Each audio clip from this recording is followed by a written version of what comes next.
Our Heavenly Father, we come before Thee. Humble hearts and eager minds and soul. Father, we ask blessings upon the food that we're partaking of. And Father, as we sit here to find solutions to our situation, help us. Be with us as we proceed through this process. And Father, as we depart, take us home safely. All these things we ask in the name of your Son, Jesus Christ. Amen. Amen. Go get it. Amen. Get it on.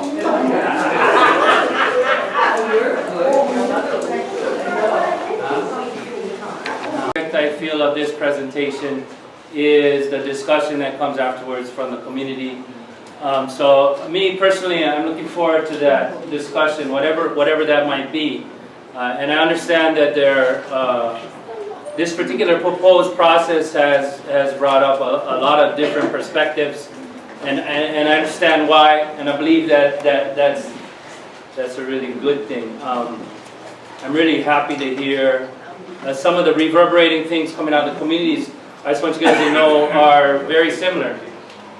So I feel like for myself, the Office of Hawaiian Affairs again has committed to being facilitator and convener.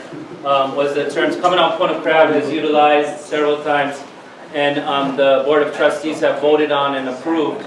So as facilitators, conveners, if we have a reverberating voice of concerns coming from the community, I feel it's my kuleana not just to be here and to listen to whatever the community is saying, but then to take that back to our leadership and advocate that we fulfill that role as facilitator and convener and implement those recommendations, suggestions, or voice those concerns and opinions. So I want to start with this short video. I understand if people need to jump in within this beginning process, but again, I would ask if you guys could let this beginning part go, and so that people can then have a discussion about what the proposal is on the table. Any questions before I start it? Okay, Mark.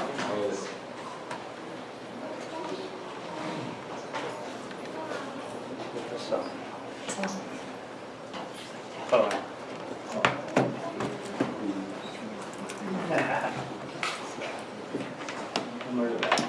Oh, there.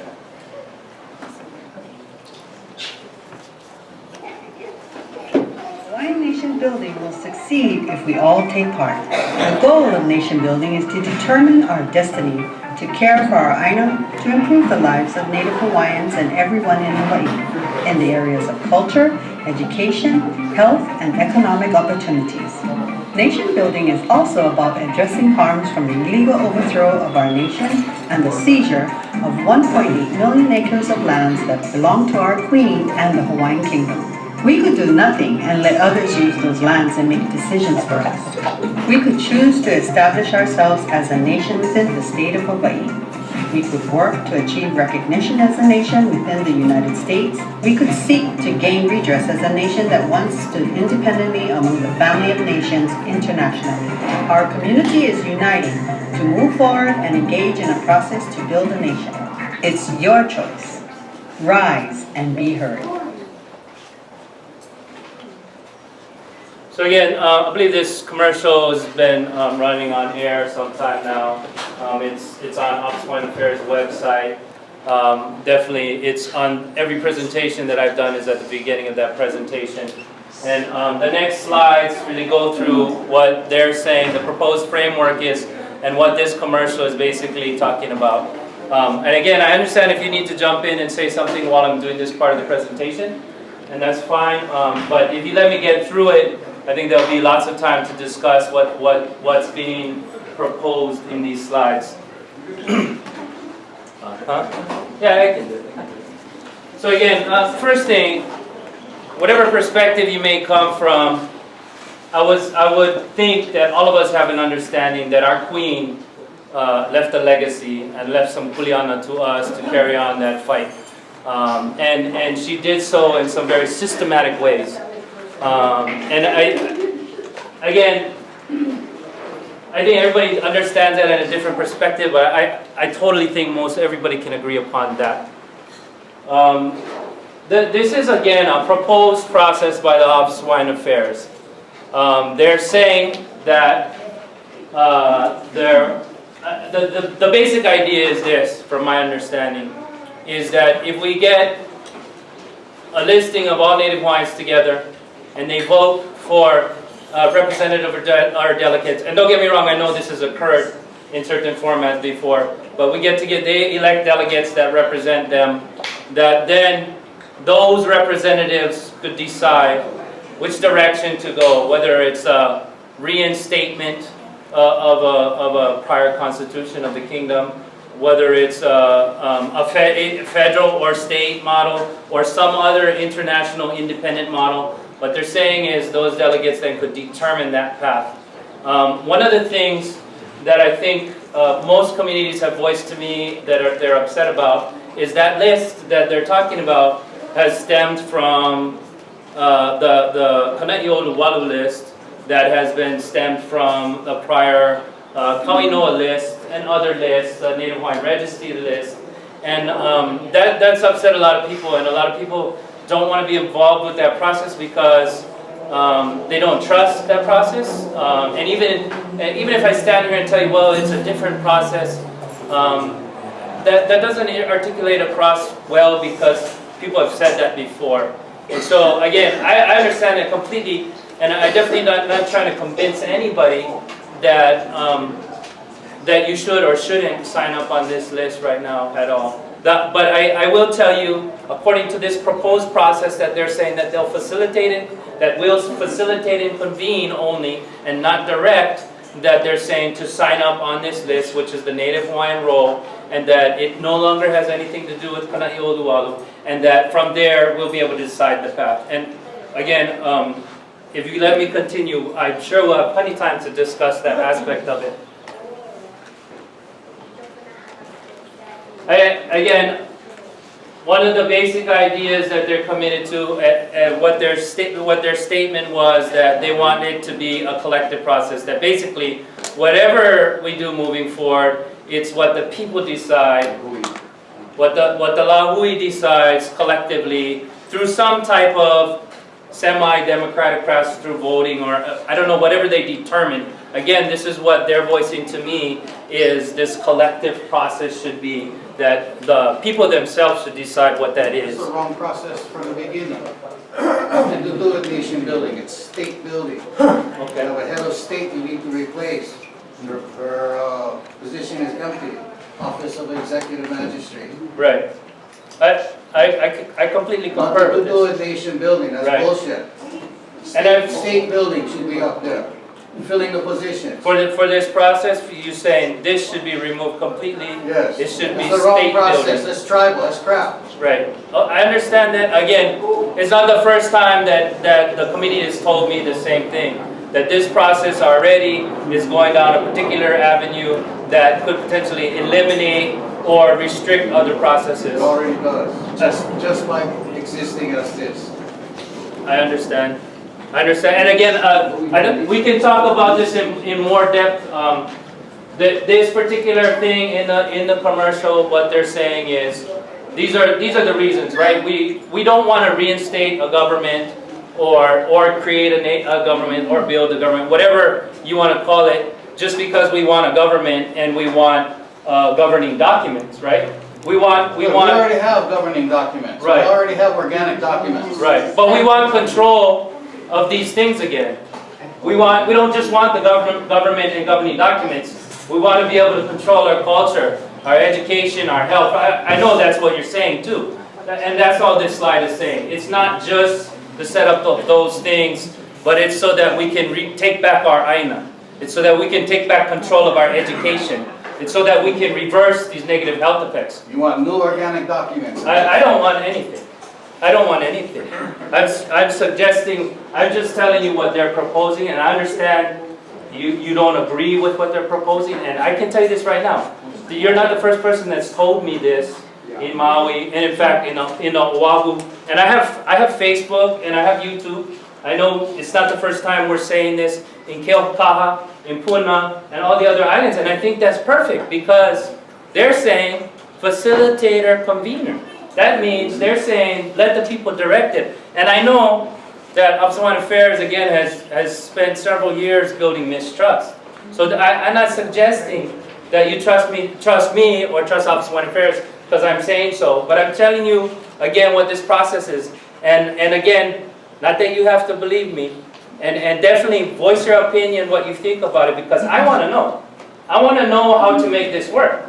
Because we have all kind of systems out there that are currently going. We have Hawaiian Kingdom, reinstated Hawaiian Kingdom, already held elections, already has officers. We have other people who have claimed to be leader of this group or that group. Some of them very reputable. Others, I'm not so sure personally. But what we don't have is a collective of people moving as one force to push this issue. Because no matter which route we go, they're not going to listen to us unless we come together collectively. And I don't know that this thing is going to make that happen, but I certainly want to see that happen eventually.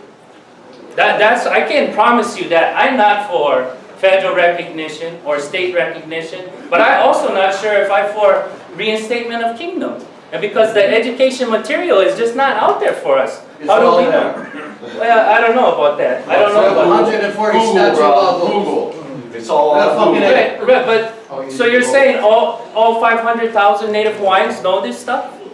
No. Well, that's what I'm saying. How do we get to that? It's accessible to everybody. That's not helping us. It's all- Accessible is not helping us.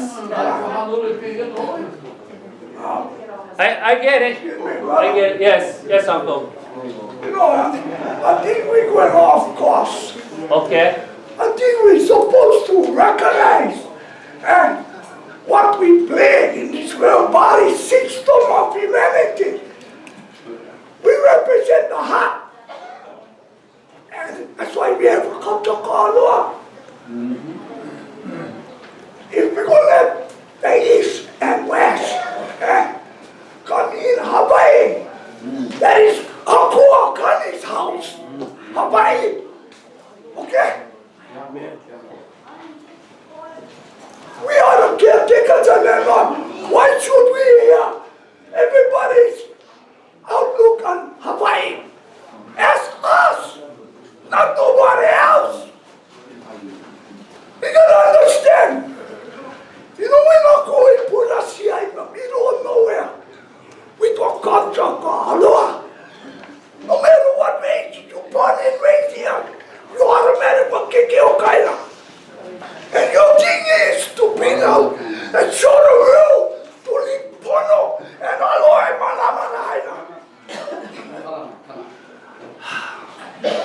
Why don't we just let him finish his presentation and then we can... Okay, I don't feel it, Jenna. Okay, It's okay. It's okay. I want that. You know something, man? You gotta make the state of Hawaii federal government understand this is not America, period. This is a good house, a good country. Do not start. Our culture teach our people to make the connection of what you are. Joy sounds cool on that Kanaloa.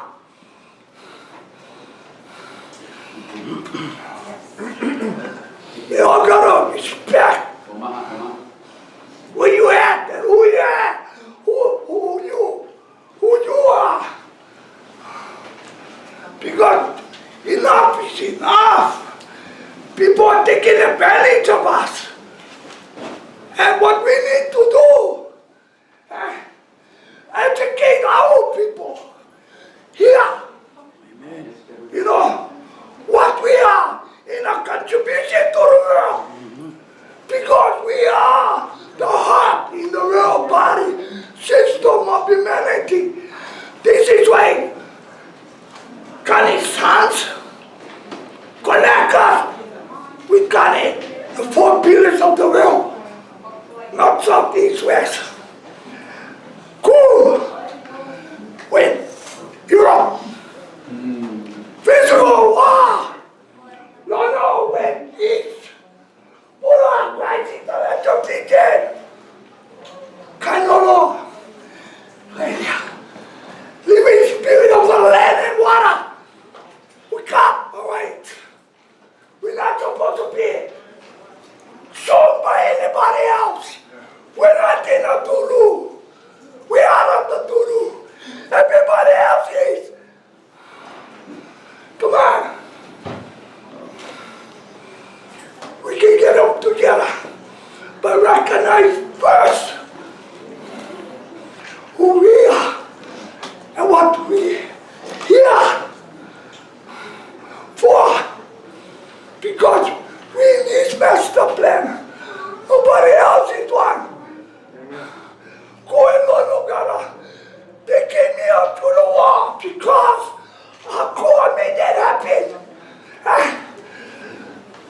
brother.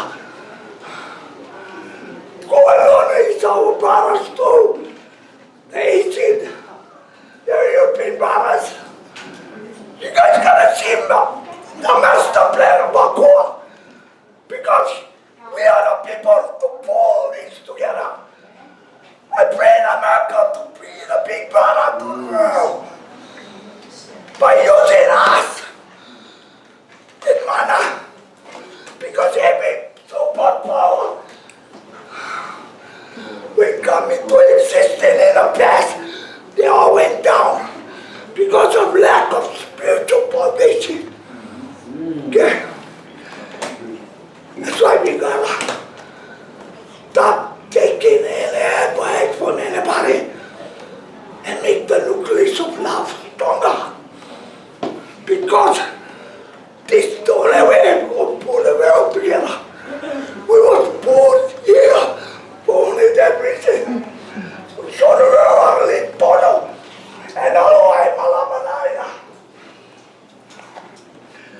That's all I get to say.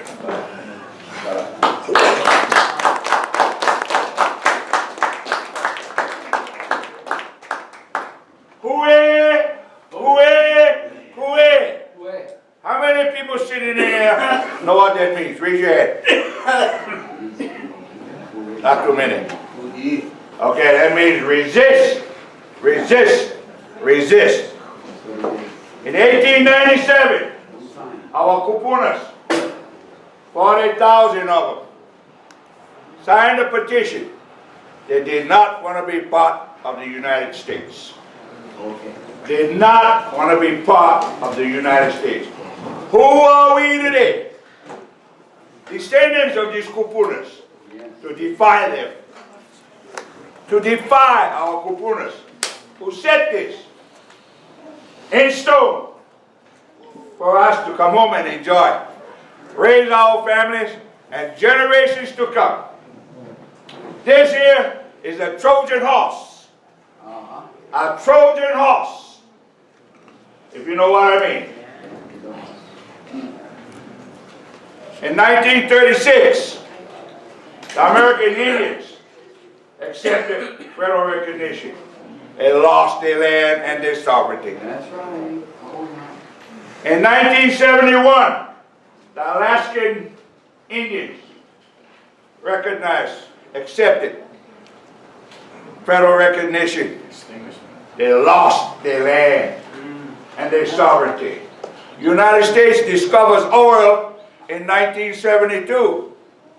The biggest oil find in North America. How come they never find them in 1970 or 1960?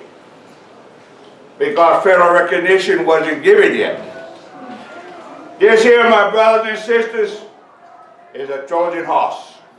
If you sign that list, tomorrow morning early when you wake up, you call whoever you will sign with. Take my name off. Verify it. We already have a government. We already have a government. And that's the lawful Hawaiian government. This is Liliʻuokalani's government. She said, 5 o'clock in the evening, reinstate me after all facts and figures are found.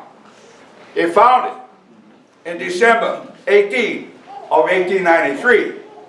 But like everything else gets shoved, like this square petition gets shoved under the shelf. Educate yourself. Educate yourself. I came home from the military in 1982, knew nothing about the government. I knew about the cow jump over the moon. I knew about Humpty Dumpty. I knew about Abraham Lincoln and George Washington, but never did learn about Alapai, Kahekili, Kapiolani. Never learned about these people.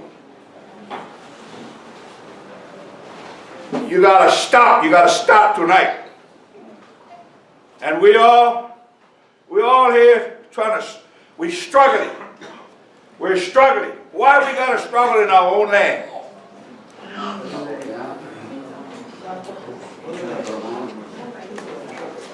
Public Law 103-150. Article 29 states, whereas the indigenous Native Hawaiians never directly relinquish their inherent sovereignty or claims to their national lands to the United States of America. The key word in there, my brothers and sisters, is never. Never is never. If we never surrendered our lands, why are we asking? Why are we asking? All we gotta do is form that lahui. The reinstated lawful Hawaiian government is already formed. 24 nobles, 24 reps. We have 3 branches of service. Executive, legislature, we're waiting for our judicial. But we have howlies, people from North America coming over and helping us with our judicial. But we have the last say. This is why they cannot tiptoe around the truth around us. We catch them. We catch them. We had one of the highest, John Gates is his name, is a professional lawyer, and he was our professional witness when we went and reclaimed Kaho'olawe. We reclaimed Kaho'olawe. We're now fighting Alexander and Bowen in Maui for, what's the name of that? Maliko Gouch. Way down there, my country. Maliko Gouch. In 2010, Alexander Bowen said they got the deed for that. And we told them, you bring the deed, we walk. This is 2014, they still never produced the deed. And we got them in court 28th of May. Katie Balador. That land will be ours again. I'm personally fighting my land in Maui, in Ukumehame. I got the raw pattern. When they came and shot over my head, January 17, it's okay. Because all of this is evidence. So my brothers and sisters, I'm pleading with you. This is a Trojan horse. Do not accept federal recognition. Call your state legislature tomorrow, they dump it.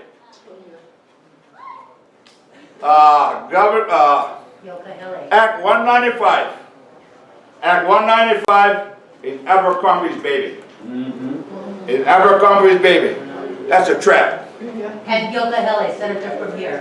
That's the trap. 195. Don't get fooled by that. We're going to pass out some papers tonight before it ends. I made 20 copies. And you look at that document. And call a number that's on there. And we have a list in the back for supporters. You're going to support the reinstated local Hawaiian government. Put your name back there, real plain, and your telephone number. And I'm telling you, my brothers and sisters, I wouldn't be here dealing with you. You're my family. You're my family. I'm a military retired man. Very, very extravagant retirement I received from that de facto government, the federal government.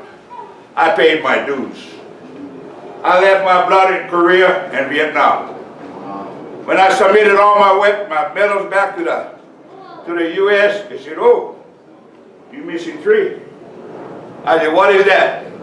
They said, "Your Purple Heart, your good conduct, and your pay." I said, "Well, that pay is my sweat, that Purple Heart is my blood, and that good conduct is my behavior. Your government chose to recognize me as a good soldier. I keep that. But the rest I return, only because I wear that for the men that I trained and the men that I followed in combat. That's the only reason. I'm no longer the citizen of that government or that country. I renounced my U.S. citizenship in 2000. Madeleine Albright wrote to me and said, "Sir, you must be in a foreign country to renounce your U.S. citizenship." I said, "Madam Secretary, I am in a foreign country. You better do your homework." Never got a response from her. So my brothers and sisters, brother, thank you for letting me share this. But we have some pala going around. And come, yeah. And you know, we have a list in the back. Put your name back there. And I'm going to stick around until everything is done. So bring your list to me, and we'll definitely contact you. We have a process. We already had 4 elections. America been in Iraq 10 years. Iraq had 3 elections. America has been here with a gun to our head 120 years. Not 1 election yet. Not 1. What that tells you? What does that tell you? Office of Hawaiian Affairs said they're going to be neutral. This is not neutral.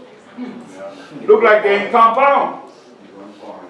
I mean, they, double clutching, and that's not neutral. Turn that assets over to the reinstated lawful Hawaiian government. Will conduct an election by the people, for the people, of the people. Thank you, brothers and sisters. Kumbaya.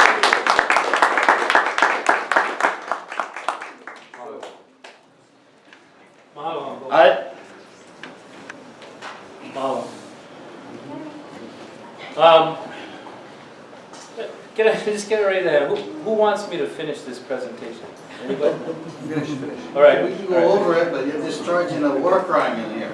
Right. And you can break that up. I'd like you to teach us what we're supposed to know so that we can stand on our own where we're going. Right. So I'm right here ready to learn something. Just on that note, several communities have said that this is not going to teach you what you should do and what direction you should go. This presentation is talking about an overview of what Office of Hawaiian Affairs is proposing and what they've stated publicly about being a facilitator and convener. And it's a proposed process. And like Uncle said, not everybody feels like this process is the right process. And I think I made the statement earlier that this process, a lot of communities have been saying that this process might take us down a path that would eliminate some other paths. But I believe, based on what I've been told by my leadership, that they're willing to change that if that's the case. But so let me finish this, and then people can ask questions, make comments, and we can continue the conversation as long as we have to. They said again, over here it talks about what harms. We needed to redress those harms.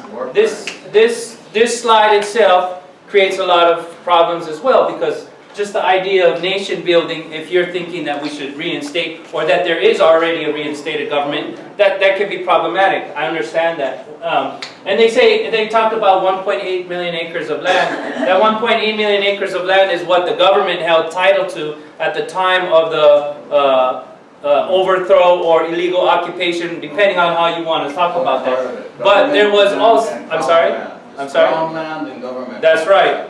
And they were seized and merged the 1895 Land Act into public lands, and they started selling it off. And what Uncle was talking about, even the Supreme Court and the Apology Bill has reaffirmed that Native Hawaiians have never relinquished their rights. But beyond the Crown and government lands, the Hawaiian Kingdom had domain over every inch of Pai'aina, every inch of ocean and fishery and natural resources. And this particular number doesn't really address that. So I just want to say that I understand, and again, from my understanding, they see that this term should probably not be used in this initial phase either, because that also kind of points to a particular direction. And again, they're open to the discussion, open to the idea that our community might want to talk about all of the assets and resources, every inch of it. Because even in the Kuleana lands, even in royal patent grants, although the kingdom created the rules on how they're governed, they still had domain over the whole thing. That's kind of that concept, right? So, yeah, or organic documents.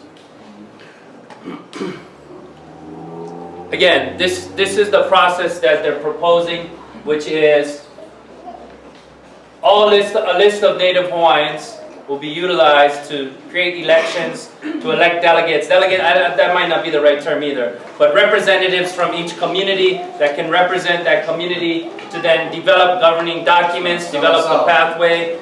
In my mind, I asked them, could this be to reinstate the original Constitution? And they said, yeah, it should be open to that process as well. And I'm not saying that addresses your concern, but they're saying this could be, when they say create governing documents, we could just grab that Constitution or utilize what somebody has already done and slap it in there and we can move forward from there. They're telling me that's an option as well. I asked them and that's what they told me. The idea is though that those representatives, just like how you guys did, Uncle, already, I mean, and in fact, the idea of getting more education, like you said, brother, I think is really key. A lot of the communities are saying before we ever got to this point, that maybe we should have sat down with some of the leaders in all the communities and figured out what education pieces should have happened first, so that people would be more educated, and that this like proposing this piece right now, it just throws it all out of whack. Now we can't really get to where we need to be. And if really we're a facilitator convener, which again they publicly stated over again, so I believe that, and I'm not suggesting that you should, but then we should be open to switching this as well. I mean, that's my thoughts. But the idea, again, is we have elections, they create documents or re-implement documents, and then from there, they decide what path to go on. Are we going for a state, a federal, or an independent model? And in the independent models, there are actually multiple ones.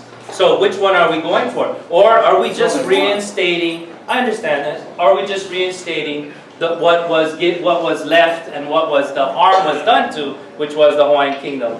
And I understand that there's been several efforts that have achieved that. Absolutely. This slide says the same thing. List of Hawaiians, they elect delegates, they create or re-implement documents, and then we decide on a path and we move towards that path, whether it's any one of the above options. There it is. They're saying all of those options are open, so they're definitely not claiming. They're definitely not saying that these options are out, which I know a lot of people that is really troublesome. But they're saying all options are open. People will decide. Again, this was voted by the trustees. It was in the Kawaiola. Coming out from the crab, put out a new article stating where things are, saying that we will be facilitator and convener, and that our only role is not to direct and talk about where we should go, meaning we're not supposed to be pushing towards some direction such as federal recognition or state recognition. Well, I'm certainly not lying. I'm telling you what the proposal is, and that they will provide funding. A lot of groups had told me in Hana, some of the other reinstated people there, Russell told me, why not provide funding for us to help educate on these different models? Want to create a panel of different models and experts so they can present to the communities, and so the communities can make informed decisions on what model fits them. And not just a model to achieve governance, but a model like, what does that mean? What does that mean for my ohanas that's not Hawaiian? What does that mean for my taxes or retirement or other federal benefits like Section 8 and all? If this particular model, this is how we get to it, but what does it mean for those things? What does it mean for my Royal Patent Grant? Because depending on the model, it could affect those things. Or Land Commission Award. What does each model mean? And so not just a pathway to achieve a model, but what does that mean in real time to me, my family, and everything else? And I think that's a fucking excellent suggestion, you know what I mean? We got to get those people out there so that they can explain what those are, so we can make that decision from an educated place. I'm sorry, you had something? Shouldn't have to Google it either. Right. Right? Right. I mean, Google.com. One thing I know now, being involved with... From the cupola on Right. to the young. I was going to say, one thing I've learned being involved with this is we have some people, and I knew this already, but I mean, I'm really knowing this at a very high level now. We have some people that have been doing this for years and put blood, sweat, and tears into doing this. So if we can get those experts into a space where they can help educate us on what the options are and how, not just what the options are, because I mean that's cool, but how do we achieve it? If there's a particular model, like whether reinstatement or even federal, because they've tried federal several times, haven't achieved it. So how do we achieve any of these models? How do we get to the actual goal? And when we get to the goal, not just to achieve some form of government, not to achieve, again, or not even just so we have the governing documents to regain control of our AINA and our education and our health and our governance. Because, like Uncle said earlier, we have, I believe too, we have a specific role in the world. Yeah. We were special people. This is a special place. I 100% believe we need to take on that role again. And we can only do that if we take control of our governance, of our AINA. I 100% believe that. And Office of Foreign Affairs, and again, I know a lot of you don't trust nor believe them, but they have committed and they're saying, and again, I'm not taking away from what Uncle said as far as being a Trojan horse, but they've committed and said that they will be facilitators. They will provide funding and provide education and communication materials. When will they provide funding? When gonna be? Just let me share something. Thank you. There has been no inventory of the money OHA spent supporting federal recognition. Akaka bill. 2 years. This thing has been going. 2 years. They already spent $8 million. $8 million on this junk. $8 million. Genocide. They went to Brazil. 9 trustees went to Brazil. What the hell is in Brazil? There's no Hawaiians in Brazil. Why they went to Brazil? These are things that our research has done. They lost a deal in Michigan. They invested in timber. when things went down, they don't say nothing about that. Millions and millions. Akaka right back there, she knows. She knows how they spend money. She was a trustee for 12 years. Servant of the people. Yeah, you know. So, only these 2 years, $8 million just to prepare this junk that we're gonna trash. OHA said they're gonna be neutral.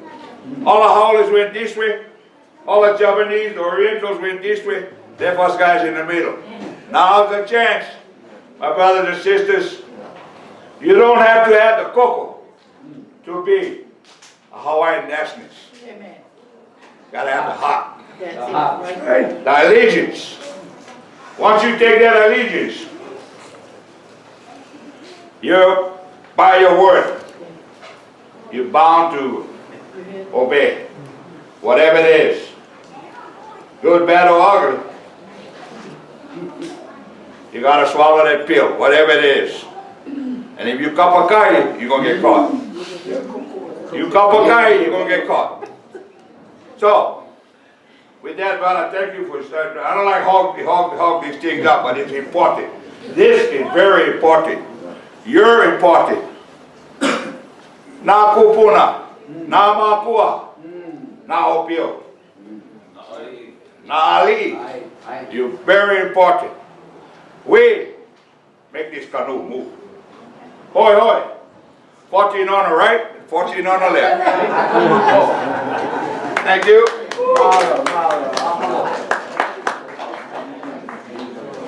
Again, mahalo, Uncle.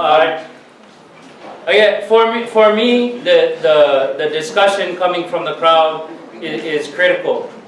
And for me to be able to take back that information to my leadership and push it is critical. I don't always agree with what everybody's saying in the audience, and I know they certainly don't agree with what I'm saying. So, but I think the discourse, that communication, is critical for us. This is what we gotta do to get to the next step. And we yes, Auntie. Yeah, I just want to say, you know, this whole question about OHA facilitating. You know, in the past, when we had the coalition going for a number of years through the Office of Hawaiian Affairs, we had stated, we want OHA to facilitate, but not steer the canoe.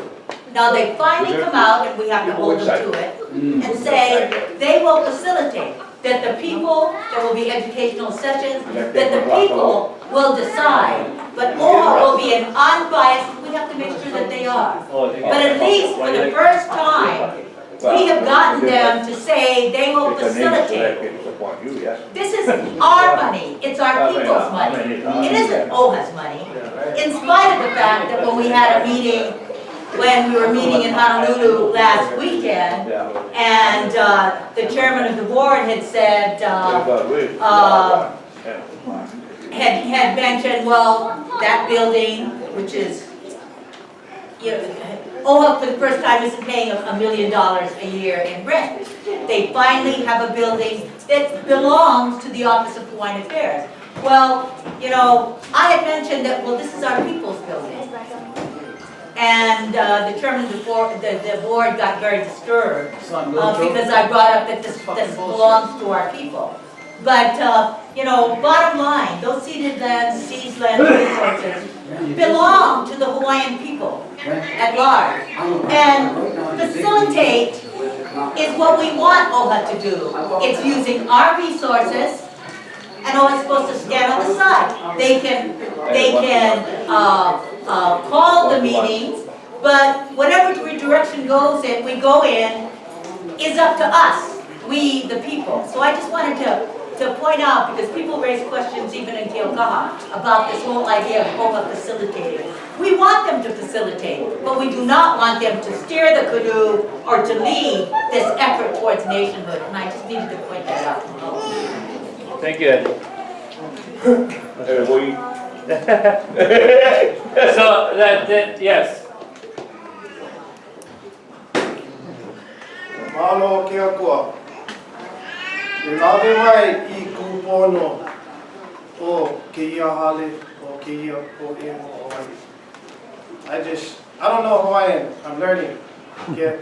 I said bring the honesty here to this house and to these people. One thing I want to express. My name is Kanaka. My child is Hawaiian. I'm Polynesian born. And what I stand here for today is that you, OHA, are a steward of the land. You, Kanaka, are a steward of the land. The reason why the Ahupua'a worked was because we did, right? The ceded lands belong to the Ali'i, correct? No such thing as ceded. Right, but the 1.8 million, the Crown Land, $1.8 million. Use the correct terminology. In Kalamai. And I'm sorry for the mana, but the mana is seriously heavy in here, right? 1.8 million of the crown, whatever the crown lands are, that's the Ali'i's land. No. So we need a. It shouldn't be 1.8 million. What I'm saying is, we need It should be from. I got the stage. I'm not even trying to be disrespectful, because I'm not Hawaiian. But what I'm saying is, and I know Kue Kanaloa, and I know Punoho and white people, okay?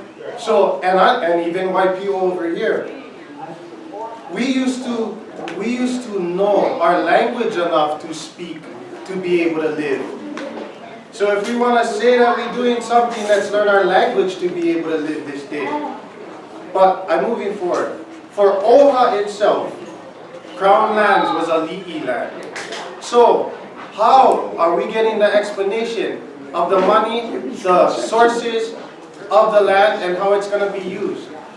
For me, myself, I'm here, and we're all here because of the fact that we want properness in the Hawaiian Kingdom. We want to live what the Queen says. And I stand here today to say I serve the Queen before I serve anybody else. And at the same time, I would serve you if you ask me. The reason why? Because I know LA. I know Inspired. I live Aloha, right? So, in order to live Aloha, my name is Kanaka.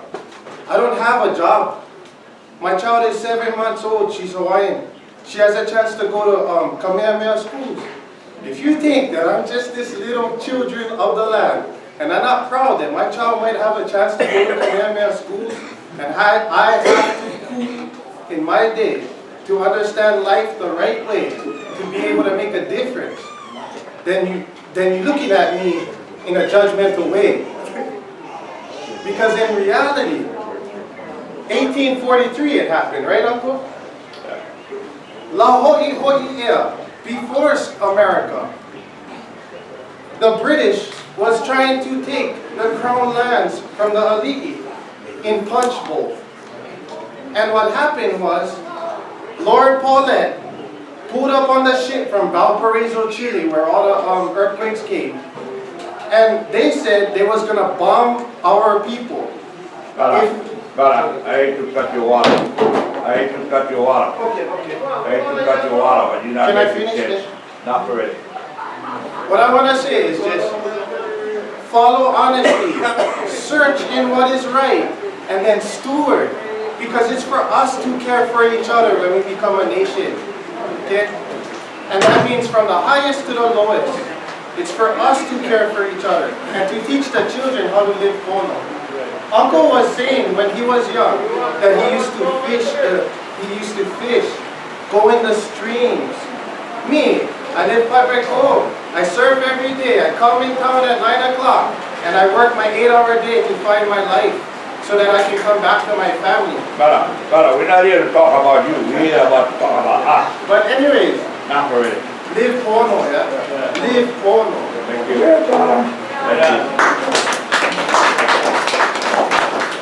Mahalo. Yeah, if we can keep the discussion tight on the particular thing of garbage, just because everybody's time here is valuable. Yes. Can I get Uncle here first and then you? Sorry. No problem. Go ahead, Uncle. Okay, as I asked earlier, you pointed out that OHA is willing to provide funding. Where and to whom and when. The reason I asked this is because this process has been going on for over 30 years. Right. Okay? We've gone through this over and over and over again. Yes. And you've been with OHA for a long time, so you know how many times we've been through it. Okay? OHA does the same thing every single time. We're going to provide funding. Where? To whom? We've never done it yet. We've never provided that funding so we can take it out to educate our own people. We've always come with your own agenda, your own guidelines, your own timetable. Right. And if we don't fit into that, you can't just watch us on the side like we're not here. And I'm saying I know this because I've been on this road for 45 years. Right. So I walked with you every step of the way from Hawaii Sovereignty Advisory Commission to OEB. yes, Right. Omaha, Union, I think every one of them, all coming to the same point. We do not want OHA as a state agency to be in charge in any sort of way of this process. Right. OHA can in fact fund. When will they do that? They've been saying that for 25 years. Nobody else except your guys have ever gotten the money. So I'm telling you right now, I personally am a spokesperson for Nakapuna Local Kiapi. We have 6 districts on this big island. There are at least 4 founding members in this room tonight. We started off in 2003. We have been looking for funding. We've been asking you for funding. We're asking you because we have a track record of being able to reach our people. If you think this is reaching our people, you're on the wrong planet, Bob. We're not even scratching the surface here. We have lots of people to reach, and you have to get those people who can reach them. And so I'm asking you. Now, I don't expect you to give me a good answer because you're just a facilitator in this sense. Right. But I'm calling you. I'm calling you on this thing. That you keep Can I ask you a question, Uncle? Yes, sir. What? Just so I have a clear idea, what would you suggest when you're saying you guys need funding? What is your suggestion? Because I've heard different suggestions in different communities about providing funding to each of the reputable groups so that they have equal. And this is not going to be the first time, but you've heard this or you've said this yourselves, but people have said in several communities, well, if you fund federal recognition, $8 million, shouldn't every other effort also get $8 million, so on and so forth. But I'm not sure you're saying that same thing. What are you talking about when you say funding? I am saying similarly. I am saying that there's a whole group of organizations, many of which we all interact with. We're all we're similarly connected in many different ways. Right. One of the biggest ways we're connected is that we are not part of the OHA program. Right. We do not respect the state. First of all, people have to understand the initial statement of OHA was to be the sole recipient of all reparations, monies, or lands coming back to the Hawaii people. Right. A state agency is going to be the sole recipient of my funds. Right, I don't think so. right back around. And so we go through this over and over and over. And you keep saying that you got funding, I keep saying where. Okay. Because we can do a much better job Right, than you guys and- have done. And yeah. if you spend $8 million, I'll Well, pay I don't know that. And I'll Who give you said that? 40 times the result. I wouldn't know for sure that. Okay, let's just say you spent one. Yeah. I'll take 100,000 Okay. and I'll give you 10 times. When? I can't answer, you're right, I can't tell you exactly how they're gonna fund or who they're gonna fund, but if the proposals that I've heard, I'm gonna take that back and tell them this is what they said. And I've already done it for HANA, and some of the suggestions about getting funding to create education material, this is specifically what they're talking about they wanna do. And so I don't know exactly what that looks like. What I can say is I can give you my card, and I'll tell you exactly what they told me when I get back over there. I mean, I don't know what else to tell you, because I definitely don't control the funding in any way. Well, I'm sure they'll have to, because I'm not only first, I'm the first. I know who you are, Uncle. Yeah, I think I was on the first recognition. Right, they may do that, but I don't know. But that doesn't change the fact that I'll tell them that. Please do. And we look forward to receiving that funding so we can. All right, I'm sorry, brother. Before you go ahead, I'll go over here. So, I'm interested in this process. That's not to say that I'm a supporter of it.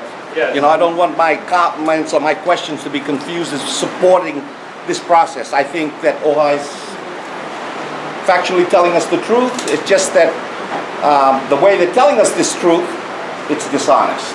Okay? The first thing that we want to disclose is they're throwing around this term they call Native Hawaiian. But we don't seem to have any idea where it's defined and how we can find a means to rely on it. Now, the last meeting you had in at Keaukaha, Yes. I asked a question about consent.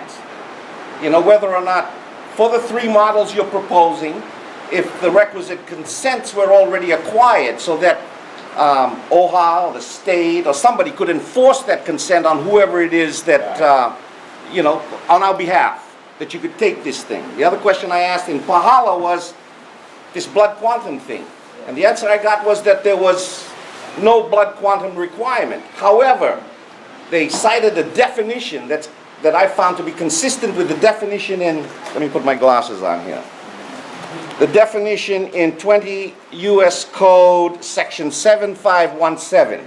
That definition defines several types of Hawaiian organization. It defines the Native Hawaiian, and it also has a definition for OHA, right? So, how might these definitions, well, you can read them. I can read it to you. In fact, I'd like to. I think it says it defines Native Hawaiian for federal purposes as a citizen of the United States. And it's not just, it doesn't end there. You have to be a citizen of the United States first and foremost, and a descendant of the 1778 people, right? The indigenous people. What is that source, Uncle, again? 20 U.S. Code section 7517. This is a law created by the United States Congress defining the Native Hawaiian and other types of Native Hawaiian institutions. Institutions that receive funding from the United States or might have had relationships with the state of Hawaii that provided services to Native Hawaiians, people who are United States citizens of an ancestry that can be traced back to 1778. Now, Can we roll back again? Your question is, though... my question is this the definition that OHA is relying on for the purposes of this particular thing? No. It's not. No. So what is it? My question, if it's not this Native Hawaiian definition, what definition is it? Because this is the definition I was told when I asked the question in Pahala. There was another gentleman, perhaps not as... Huh? Who is it? I'm sorry. Do you recall who came and delivered That was the... the definition that OHA. That's what they gave me, Was it yes. close to it? Wow. We didn't quote the US Code, but he quoted these meanings here, okay? Right. Now, my first thing, so if this isn't it, can we get confirmation that this isn't it? And if it is some other definition, where is it to be found and how is it to be enforced? Right. If I'm going to encourage Native Hawaiians to come to this process, I would at least like to tell them, hey, listen, you know, you can enforce this Native Hawaiian right of yours through this enforcement mechanism. This is a law of the United States. If you are a U.S. citizen, you can acquire, you have these conditions that you've managed to acquire, right? Now, I look for a process. What can OHA offer us? They've got 3 systems of governance there. How can they offer this? The one of independence is a remarkable one, and we'll deal with that first. That one is that what OHA is suggesting, that somewhere in some of the laws of the United States and the state of Hawaii, there is a law that allows one of the states of the United States, in this case the state of Hawaii, to allow a group of people within that state, in this case the Native Hawaiian American, to secede from the United States and the state of Hawaii by some as yet unknown process, right? From some unknown entity, and you can say, I don't know this, I don't know that. I've heard your presentation throughout this, your declaration that much of this is unknown. So we take this unknown path, this unknown place for some unknown result, you know, and through, how do they offer this? Yes, they at the last meeting in Kilcar, they said, no, they haven't got consent from the feds to this. So what can you offer us that's enforceable at the end of this nation-building process, right? Now, there are 2 words that come to mind when I look at this process. One is consecutive. The other is cumulative, right? If we're nation building, at the end of this process, do we end up with 2 nations, our kingdom, and 1 nation recognized by the United States, the state of Hawaii, or whoever else? So we have 2 nations now, our kingdom and this one. Or is it consecutive?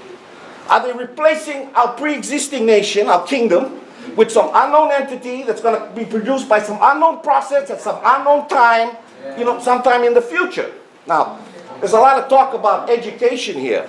I myself am not in favor of education. I think it's overrated. But what I would more interested in is disclosure. When OHA looks at these Native Hawaiian people, what do they see?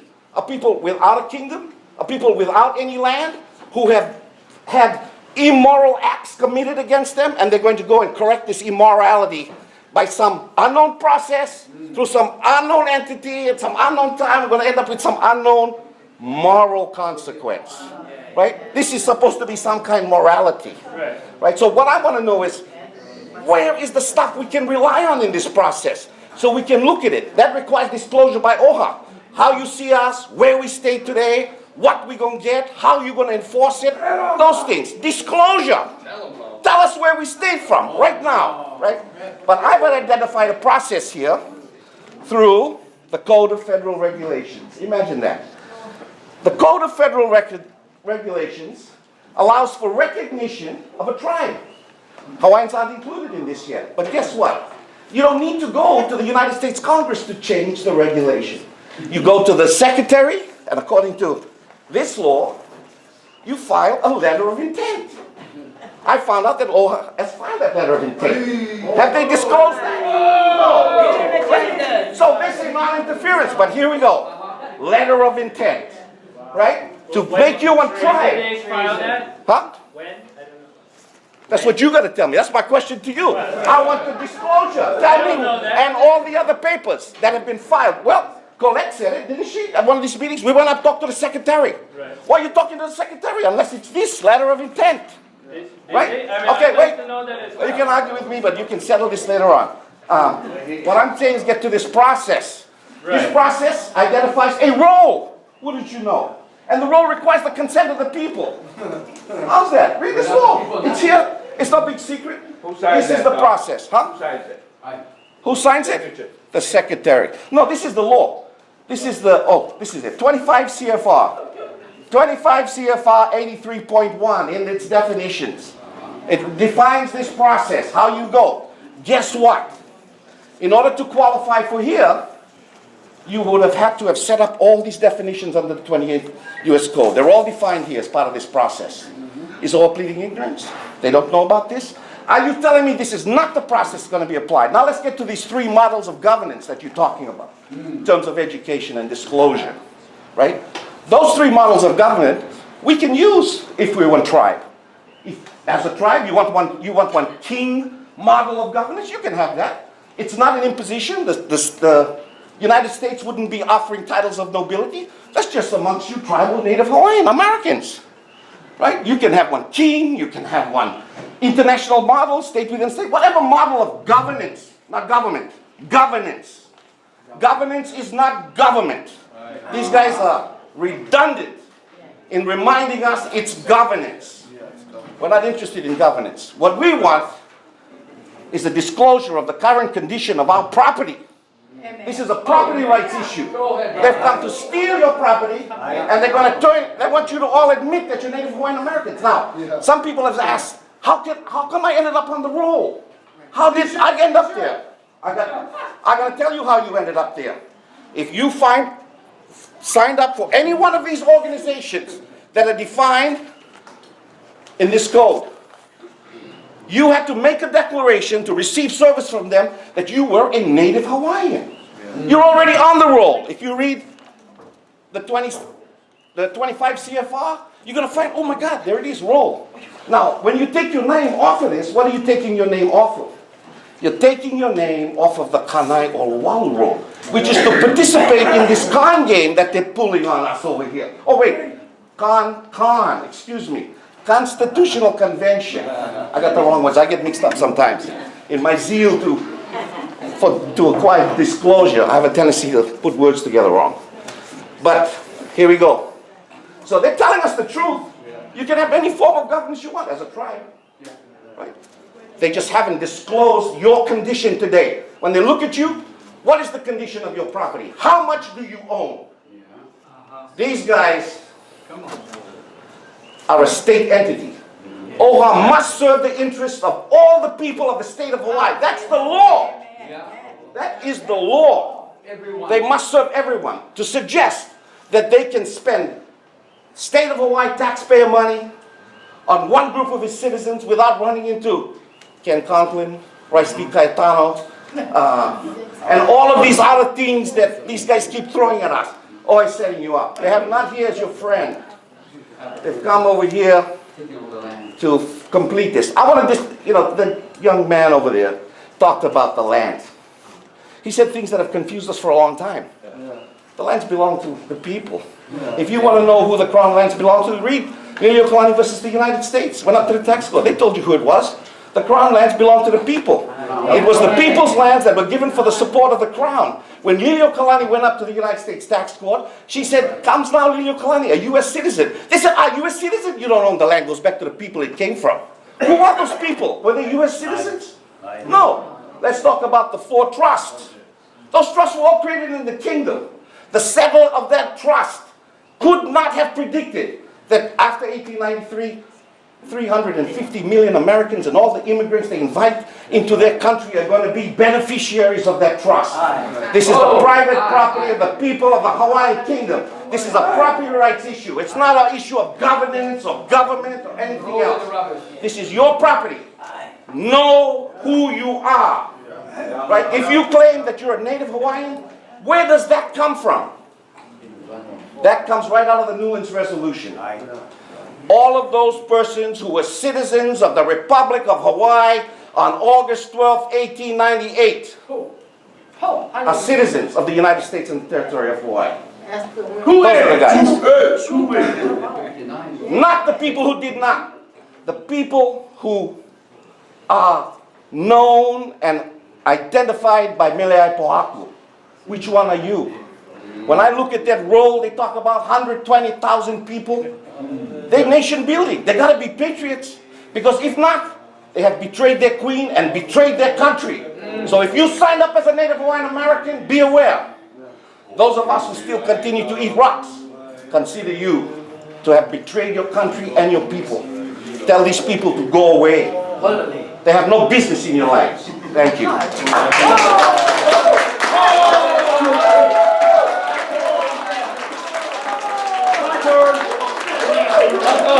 I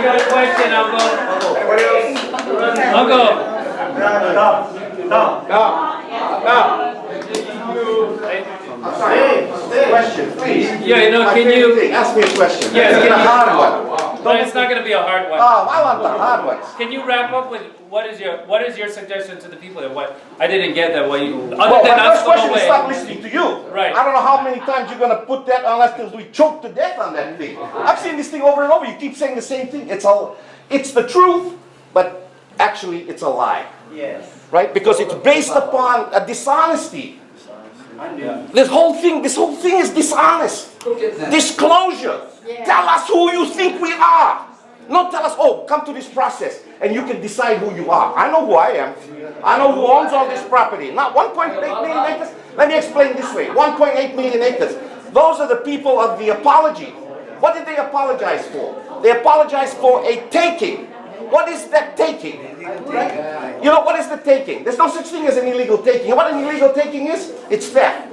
A taking is an act by a lawful government in the exercise of its powers of eminent domain. No such lawful government took these lands. That's theft. That's robbery on land, piracy on the high seas. Look it up. You know, what I'm telling you is that this is your property, all of it. 1.8 million acres? You gotta decide, are you the people of the apology or you the people injured by the acts of 1893? I'm not gonna define it as occupation or overthrow or invasion or slavery. It's all of those things. Why limit ourselves? It's all of it. But if you say only 1.1 million acres, why do we want to start from that point? Blow it up. We own the whole world. Let's break it down after that. You know? Why do you construe things contrary to your interests? If you're going to start it, construe it, you own everything. And let's negotiate from there. But we negotiate from 1.8 million acres. You've given up your country, you've given up your sovereignty, you've given up your land. That's where they take us here. The apology people. That apology is a fraud. There has been no taking. The term taking is a conclusion, unsupported by findings of facts or anything else. It's not even a conclusion of law, it's just a conclusion. Right? One other conclusion, ceded lands. Where's the deed of cession? That's another conclusion. Right? There's no facts to support cession or ceding. That's nonsense. That's what they want you to believe. Cession, ceding. Show me that deed of cession and I'll show you a bogus document. This is nonsense. What do you want to do? Stop playing with these guys. OHA doesn't hold your money. OHA holds the money of the native Hawaiian American. That's not your money. Your money hasn't been negotiated for yet. And you know, there's another conclusion. They stole the land. No, they didn't. They stole the use of the land. They obstruct your access to government. They obstruct your access to your identity.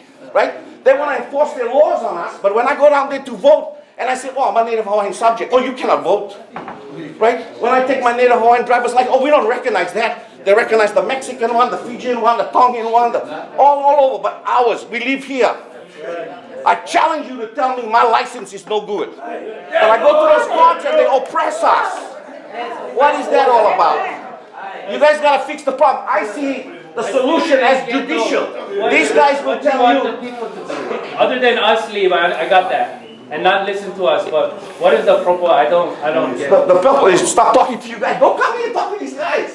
They're sucking you into their nonsense. This is a magic trick. This is like smoke and mirrors. Right? This is the kind of smoke and mirrors they bring. This honesty. This campaign. They don't give you disclosure. They say, we don't know where you're going. We don't know what we're going to do. Well, I tell you what. I can tell you where we're going. If they don't know, I can tell you where this is going. I told you already. Straight to hell in a handbasket. There you go.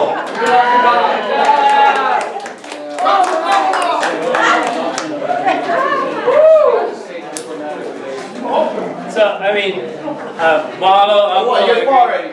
What? No? Hey, okay, alright, fine, almost fall. Okay, so, last time I went to tell Kamanao, you know what misprision of felony is, right? Misprision? That the term sound familiar if we're talking about the quote-unquote overthrow, right? In 1895, right? The counter-revolution, Wilcox's one? Yes. Yeah, so they locked her up in the palace for misprision of treason. So explain to me how you can be treasonous to the invading, occupying power. How do you be treasonous to a coup, right? A coup, and that's what, you know what a coup is, right? The overthrow, that was a coup. A cabal, You know what these terms are, right? Bro, how are you guys going to be talking about government and constitution and nationhood? You guys don't even know what a coup is, because that's what the overthrow was. Now let me tell you something. Now this is the 1758 Law of Nations, the document from which both the American 1776 Constitution and the 1841-1842 Hawaiian Kingdom Constitution are based off. Now this is Section 4, Chapter 1, Section 4. In what light nations or states are to be considered? Nations being composed of men, naturally free and independent, and who before the establishment of civil societies lived together in a state of nature. Nations or sovereign states are to be considered as so many free persons living together in the state of nature. It is a settled point with writers on the natural law that all men inherit from nature a perfect liberty and independence, of which they cannot be deprived. I don't understand. What are you? This is the club. Are you educating me? Yes. Are you listening? Well, why don't you wait till after to educate me? No, I waited till everybody was fouled. I waited till everybody was fouled. You're not expressing. No. I'm reading the law. I'm reading. Law of Nations, 1758. This brother just said that the Law of Nations of 1758 is not relevant to you people. Whoa, brother, that's international law. The Law of Nations. Know what it is. Are you sure? Then you just told me that this is crap, bro. I didn't say that. For international law. You heard what you just said, right? So, yes. Is not productive. Oh, you guys heard that? Citing the law is not productive. This is from OHA, and these people want to build a nation? Oh, come on, I'm power already. That's power already. That was oh my God, that was a grave offense. And those that know more than me, prison I don't know much. But I will tell you right now, sitting on this chair, this red chair, I am in a room of some of the best people that I can feel, that know more than me, and yet is humble enough and respectful to hear everybody's comments without getting into a fight. Because what is Hawaii? Keakua. And what is Keakua? Love. So this man has to be done with love, however, and we're all learning how to get to that best place for us and those we love. So can I finish? After since you interrupted? If we want to argue, debate, or whatever, I respect that. But my time is precious, like the kukunas, the babies, the youth here.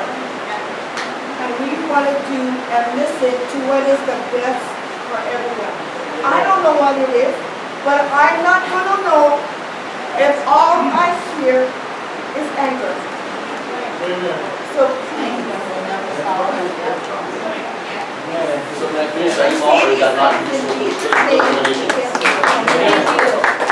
I'm sorry. Would everybody like him to finish reciting this? No, the law is not one to build a nation, right? Law, right? I understand that, but if you want to... Well, hey, bro, I gotta talk loud if nobody can hear me, right? Right. Then if you want to educate me, that's fine. This is, you all know this, 17 United States Code. Whatever they have in office, that's what they Hello.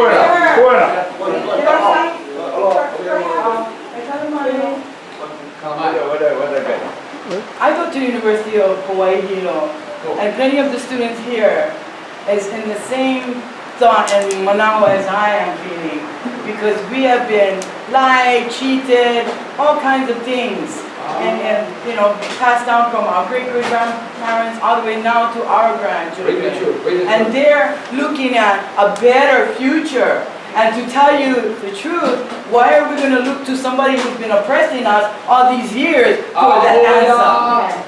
And so that's why they're here, because they really don't believe that they're the ones who want to lead us. We have to lead ourselves. And we have to come together and educate each other to what we need to do to process this and get things done. But Auntie is correct about making it in a love way. Yeah. In a loving, gentle way. Excuse me, Uncle, you kind of mind? I am just... I just going to add to y'all. Yeah. You know, you guys heard of Custer. You know Custer. All the guys that rode with him, all the scouts that rode with him, their families, them and their families don't exist. Do not exist. Because the Lahui would kill them. Because they were traitors. They showed the enemy where they were. And all these guys that's traitors to us, they're going to get it too. Payback's a bitch. And this function tonight is not because you or because me, because them, because of the money. You know, there's $200 million in the coffin. $200 million, he's gone. These guys trying to get it. They need you pulling off to get it. So we're not here to fight with each other. No. We're not here to fight with each other because this is aloha. But we got to bring everything up to the surface and we got to deal with it accordingly. Yeah. Proper preparation prevents poor performance. Remember these 5 P's. Proper preparation prevents poor performance. We got to put our heads together. We got to fight smart. Not hard, but smart. So all of us bring our manao. This is very gratifying. But this is one of our brothers too. Kanakas. Never ever turn your back on a Kanaka or anybody else. Good, bad, or ugly. If they're sick, help them. They're sick, help them. Never turn your back. So, Ulu, I just wanted to add where you was coming from. But I just wanted to kind of keep the peace and keep the aloha, glowing in this room, because that is the key to all of our endeavors, really, to become successful and prosperous, and do less harm to anyone. But my point here is that the young people, the Hopios, are doing the best they can. I witness it every day when I go to University of Hawaii. I see them learning whatever they can to perpetuate our land, our people, our nation. And so I just wanted to express to you folks that we can do it together. We can. We have better odds and options by doing it alone, without these buggers' help, to tell you the truth, and rely on Keakua who give us the direction and give us what we need to make this thing. Oh no. I just wanted to express my love and gratitude for all of you being here. Because even the young man who is very strong and a ikaika, he has validity to his existence.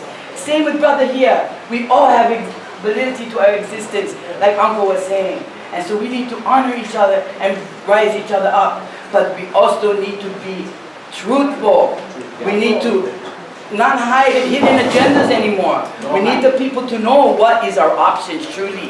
Not by trickery to go sign a piece of paper that end up signing our whole life away. Yes, this whole world is all about money, and money is nothing. It's nothing. It has no value but yes, it's us, the people, is the value.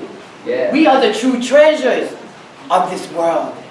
And that's what we have to put forth in our mind, in our bodies, and our spirit. That God gave us each one a blessed gift for us to share and work together and make this world a better place. Hallelujah. That's all I wanted to say. Mahalo nui loa. Thank you. I'm sorry, you were raising your hand, but Tita had her hand up here back there. Aloha. My name is Liliʻuokalani, and I want to thank you. I come from that younger generation. Mahalo for the kunas here. I want to say that yes, we need to educate ourselves. We need to know. Our generation needs to stand up and understand where we're coming from. And it is Akua. But also, we the people, we need to know exactly where you're coming from. But we need the mana'o on both sides. Yes. Both sides. Come with a true heart.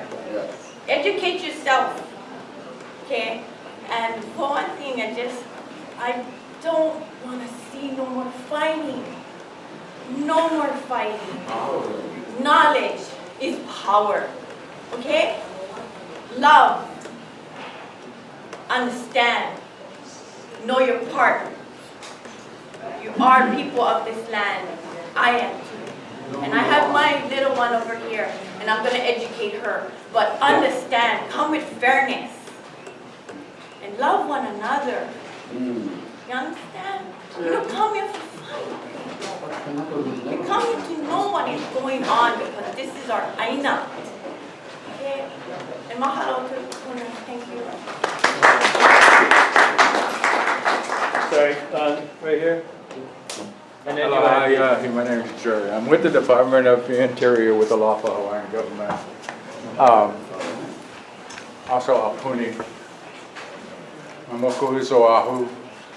It's been 40 years dealing with OHA. Wow, 40 years.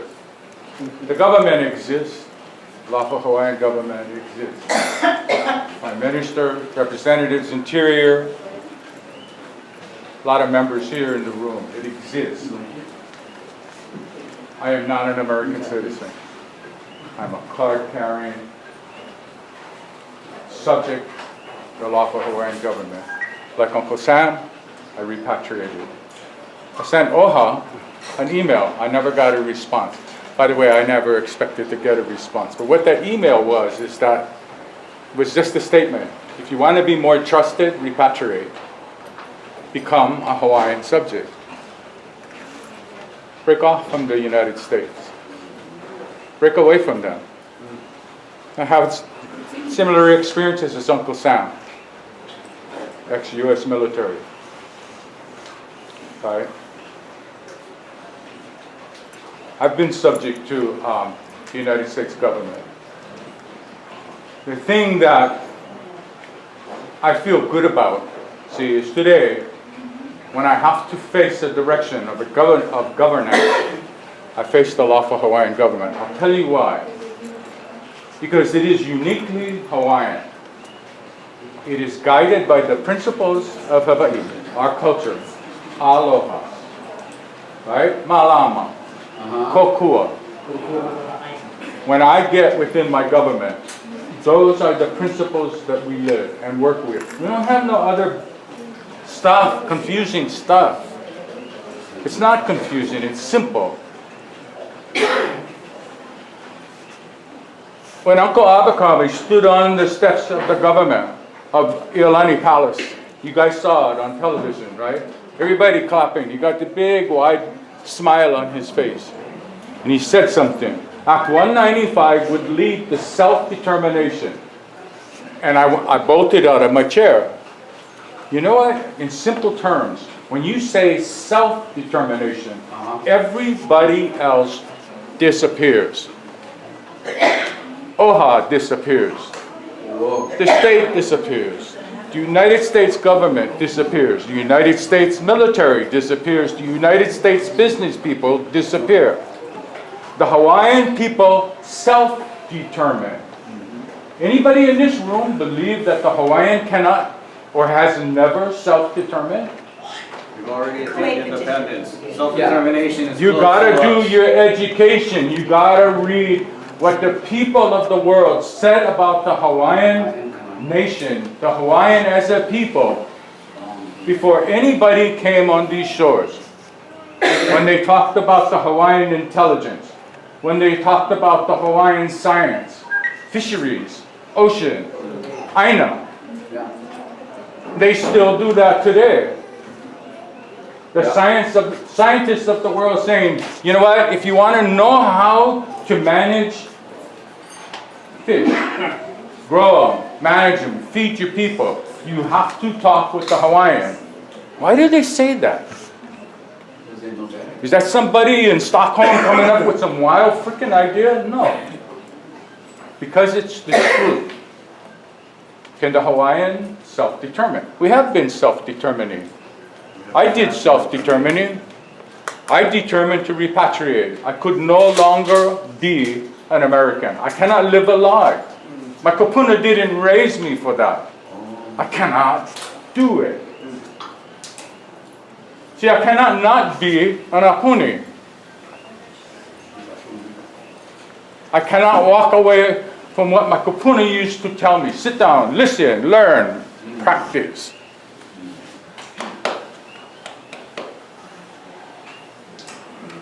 Something happened with me a couple years ago. Well, Uncle Abercrombie stood on the stage, he said, the Hawaiian can self-determine. And so I self-determined. My ID, my driver's license, my license on my truck, sovereign Hawaiian. I knew what the consequence would be. 3 times was accepted, 4th time assaulted, thrown in jail, emergency, out of it. Where did I knew I was going to go into the state court. What kind of chance do we have there? You know, I got people in this room I know of that we stay in court with. You don't got no chance. You don't got a snowball's chance in hell if you're Hawaiian. Right? But where did I go? I came out of jail, I went home, I talked to Akua. What do I do now? Go to your nation and plead on your nation. I need to have a hearing. And so the first hearing, and listen to this, because this nation exists, this government exists. I went to my government and I said, this is what happened. Here is my testimony. I need to hear back from you. And so my first hearing was with the lawful Hawaiian government. Uncle Sam was one of them there. What did you go to Gary jail was one of for? them there. What did you go Was to I jail guilty? for? I was guilty of following the laws of the lawful Hawaiian government. I like to be that guilty. I wanted to hear that. I was acting as I was told to act. I was self-determining. When you're doing your homework, about our nation and our culture, when you're doing your homework, then you pick up the other book also. Pick up the books that tell you about the people who are also here with us. The history books. Indigenous peoples. Are we the only indigenous peoples in the world? No. Pick up the books and read the indigenous peoples from North America. The North American Indians. Listen to them talk and you will find them saying the same thing you're saying.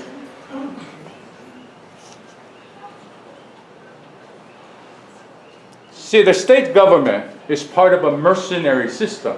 The United States is a mercenary country. Look up the definition of mercenary. We're not going to be let go of easy.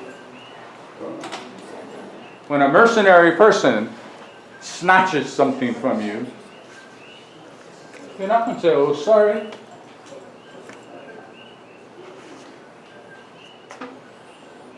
The United States has lost status. You guys know they're imploding. They're below 12 in the status of nations right now. Did you know that? So the suggestion that we hook up to federal status or the U.S. or the state is a bad suggestion to hook up to a nation who is losing status. It has been accused through national security agent of spying on all of the other governments on the planet. Do you want to be connected to that? Are you going to choose to say, yeah, all right, let's have the facilitation of the government be by that nation? Not me. I don't want to have nothing to do with it. I don't want them in my front yard. I want them out of my house. That's what I want.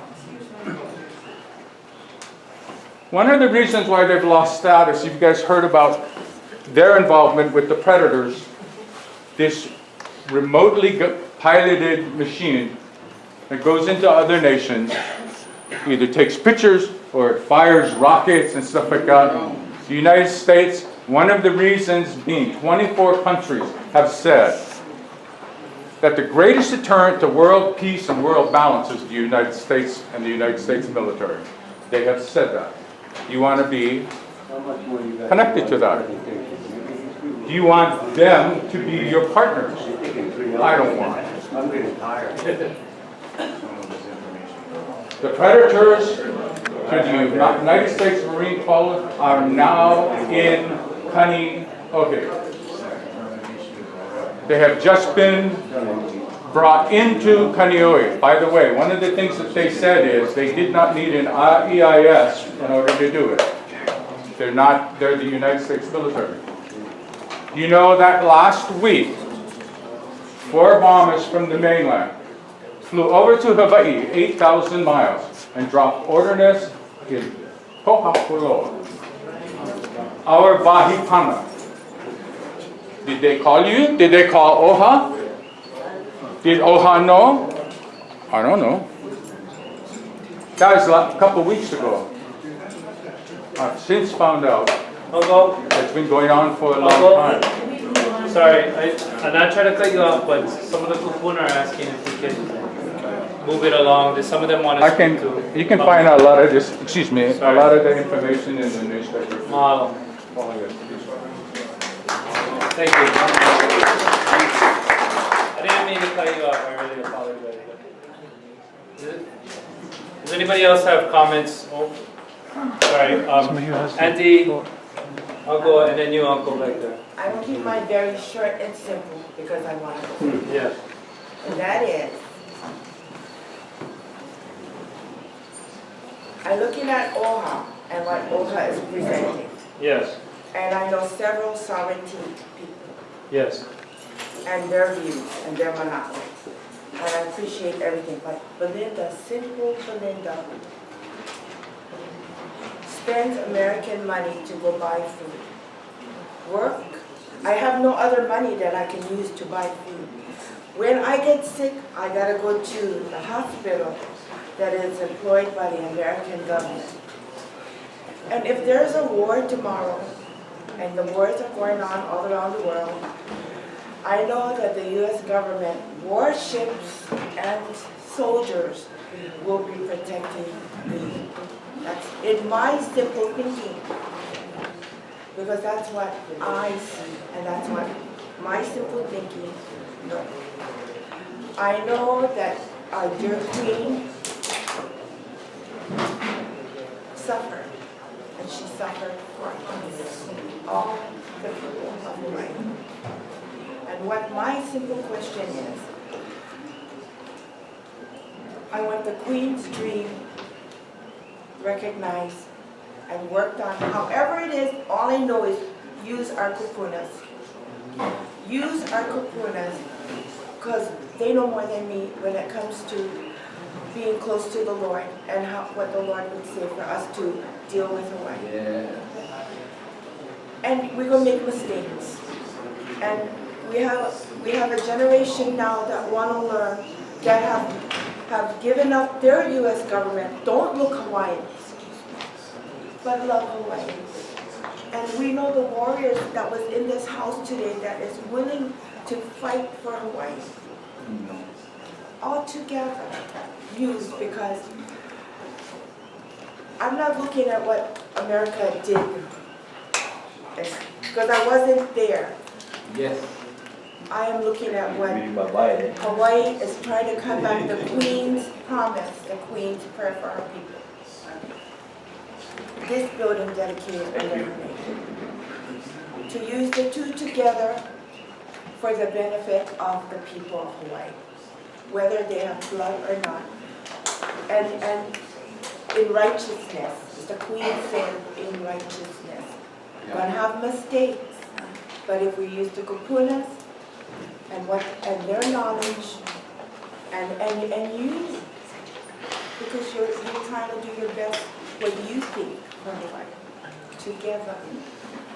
And that's just what I would like to see. I need solutions. I already know our problems. I need solutions. And that's where I am. Simple as that. That's where I am.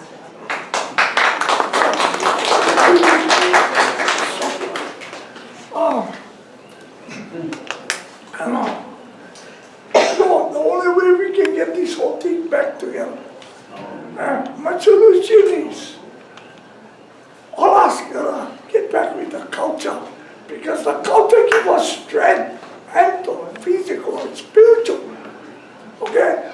Chukani-san, school, no, Kanalo.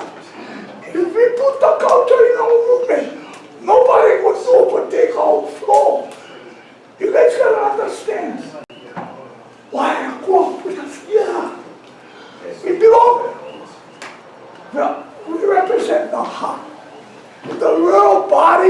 wisdom of humanity. This is why we have one culture called love.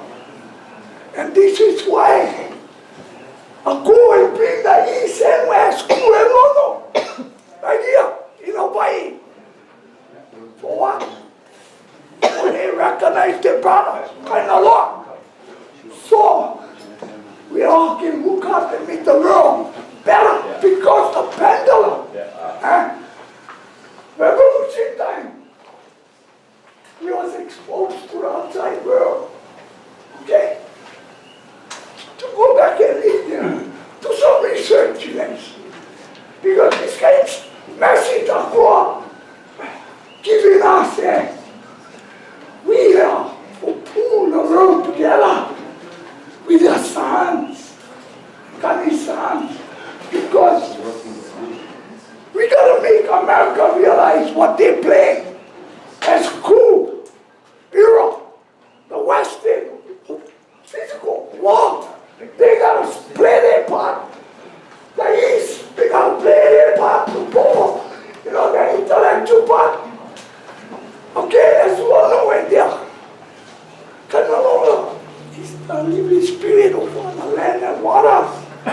This is why we gotta put the culture together. So we can make the connection.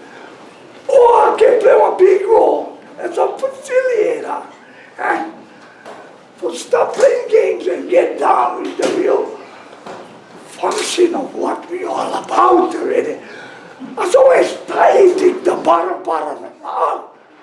You understand where I'm coming from? I mean, everybody's tired already. We gotta make moves. That America gotta realize this is a core Kani's house. The North Star is Kani. Everybody come in here try disrespect. And we gotta stop all that if we're gonna pull the world together. Because of those are not going to make it happen. They need us in this unification. Just like the body, the mind, the soul coming from the man, the human being. I'm going to put us in one culture. And we're the only people in the world.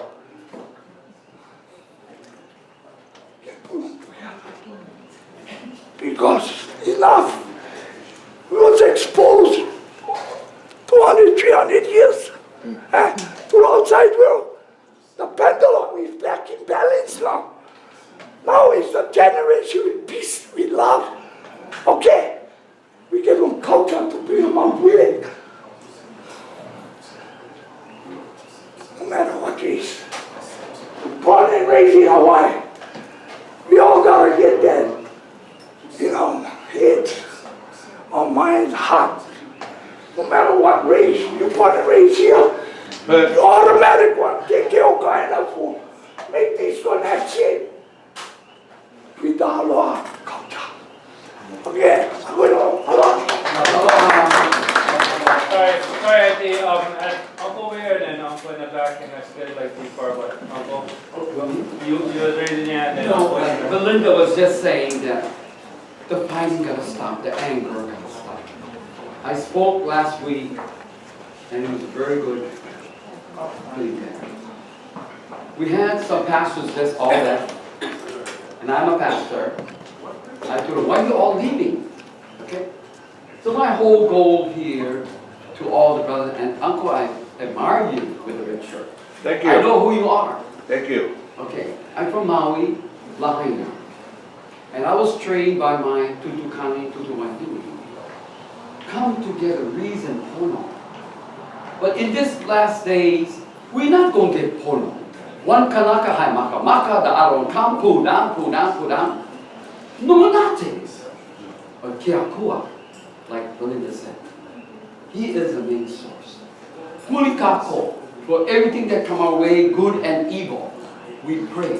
Let Keakua take care. That's all I get to say tonight. God bless you. Wow.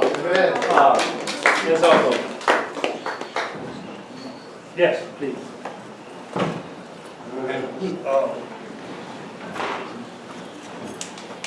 I think though, my manao is, it's not necessarily what OHA is doing. It's what all of us are doing. Because we have got to, really educate ourselves. And one of the biggest things that's taking place right now that I'm doing is finding that our people have really got to start to understand our own political genealogy. We know about our culture. We've known that for a long time, and we know a lot of our traditions. But how many of us can really say we understand our political genealogy? Because this is what has really been wiped out from us in the genocide of the wiping out our memory. Okay. How many of you know who Liliʻuokalani is? Raise your hand.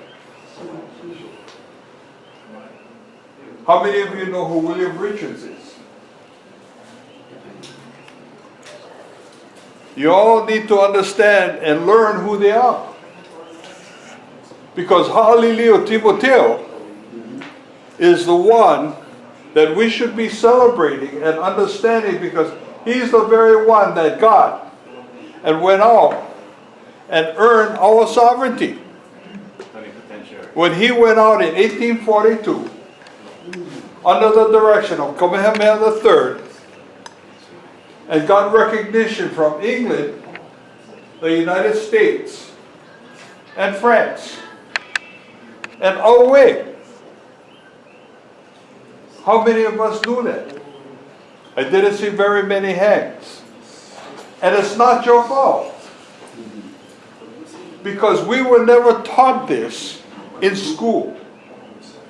I graduated from Kamehameha. They never taught me this at Kamehameha. And almost everyone, from the time Kamehameha school started in 1887, all the way up to today, are still not teaching this.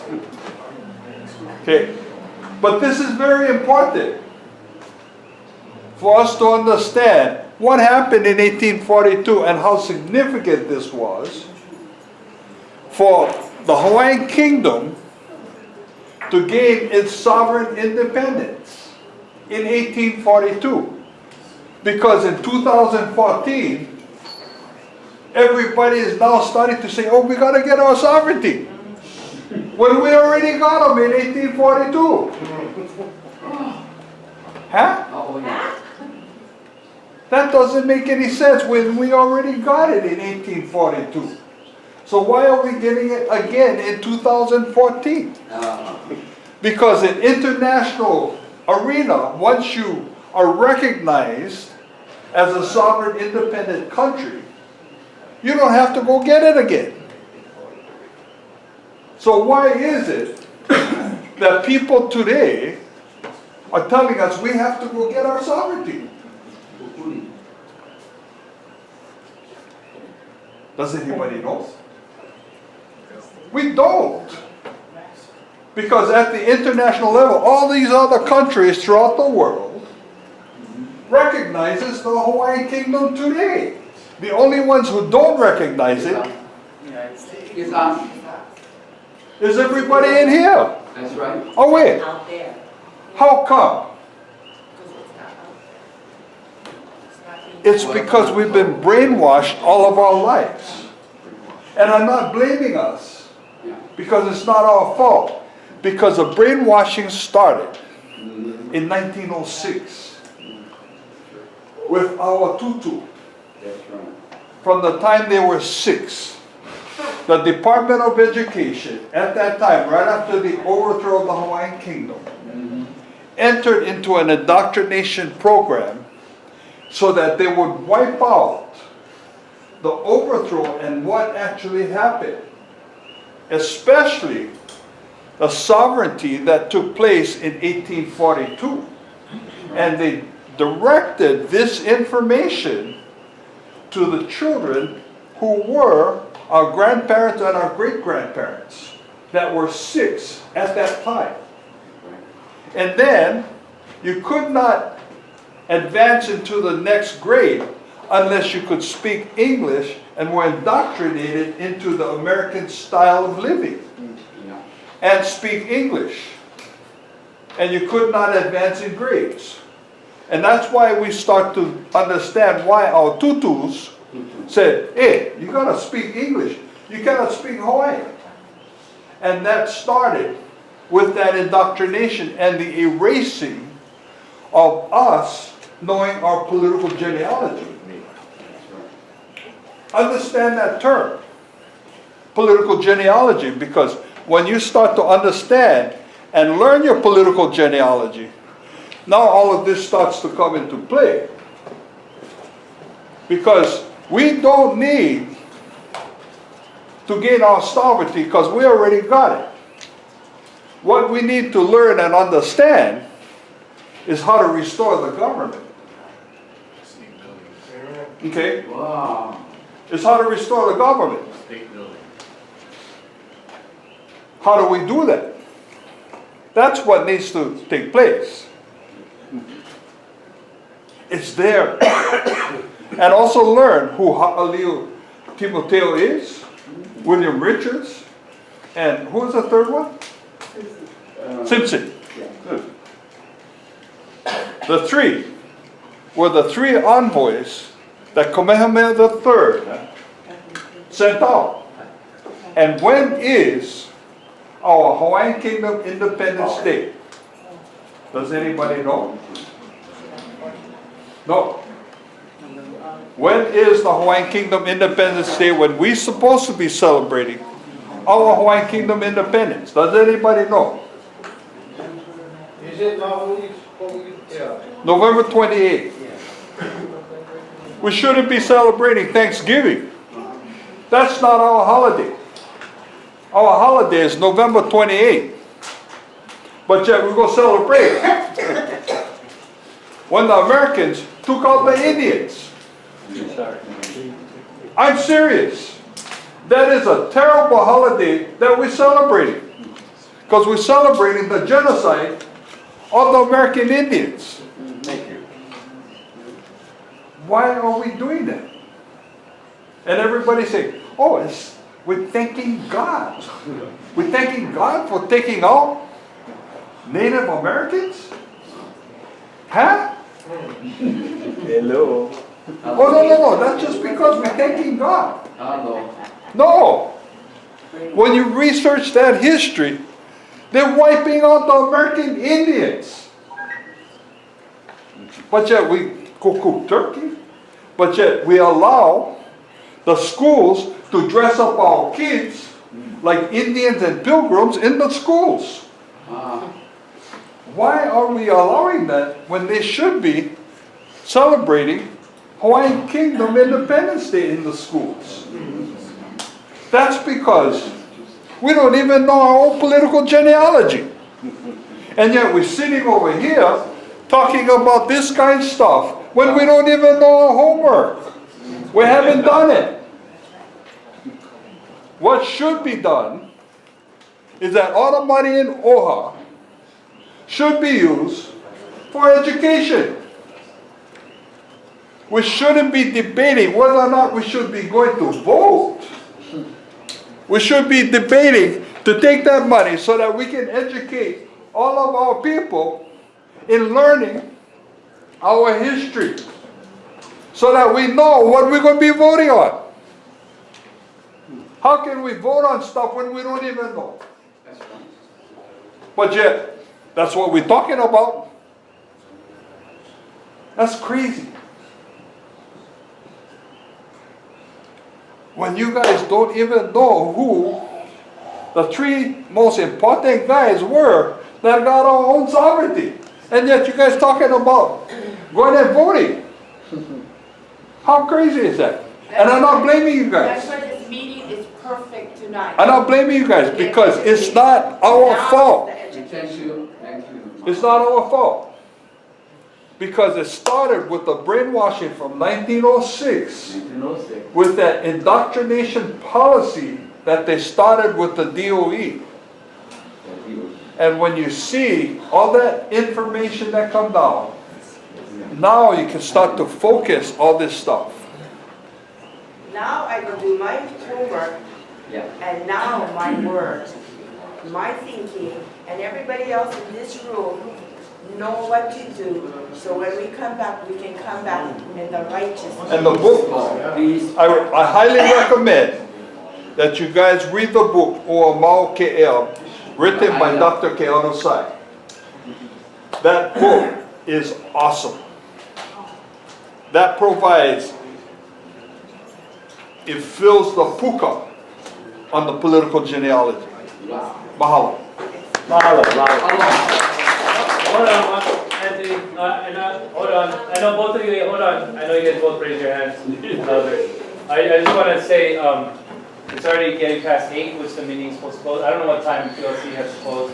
I'm fine. I don't need to leave yet, but I did want to just make a couple statements for those who might want to leave at 8 before we close. And I'll give you a chance. I'm not closing yet. I just want to make some statements. I do want to say that I want to take back. Again, I'm not closing down. People still have opportunity to speak. But I just, for those who might want to leave at 8, I am going to take back that the community has asked for education in multiple formats. Uncle just talked about, hey, scrap this whole idea, go right back to the drawing board, and let's talk about the deeper education, historical background, and the wrongs that were done. Hold on, I know, sorry. I just want to wrap some of that up so people who want to leave can. Also, I heard that there still is extreme mistrust to a process of creating a list because the Kana'i and its affiliation with state and federal recognition. I hear that. I want to take that back and say that this is still there. I hear also that some of the terms used, nation building, the term of the ceded lands, 1.8 million acres of land, all those things are problematic, especially from a reinstated kingdom perspective, and that we need to educate ourselves. Uncle had a fairly in-depth conversation with us all about disclosure, Office of Hawaiian Affairs not having disclosure, and disclosing what our definitions of Native Hawaiians are. Honestly, in relationship to all of that, I really don't have the answers. From my understanding, that's not how Office of Hawaiian Affairs define Native Hawaiians, but that's something that definitely I'd like to get clarity on and go back and tell them that this is what the community is concerned about anyways.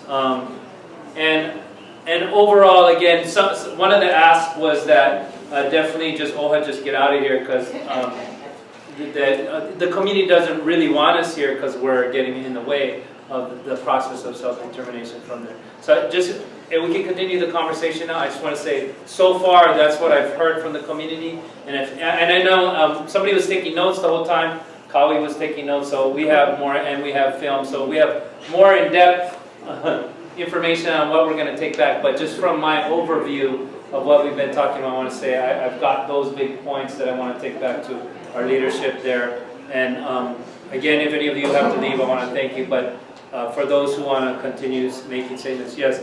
Uncle, you wanted to be last, right? So Moani and then Auntie, you wanted to say something as well.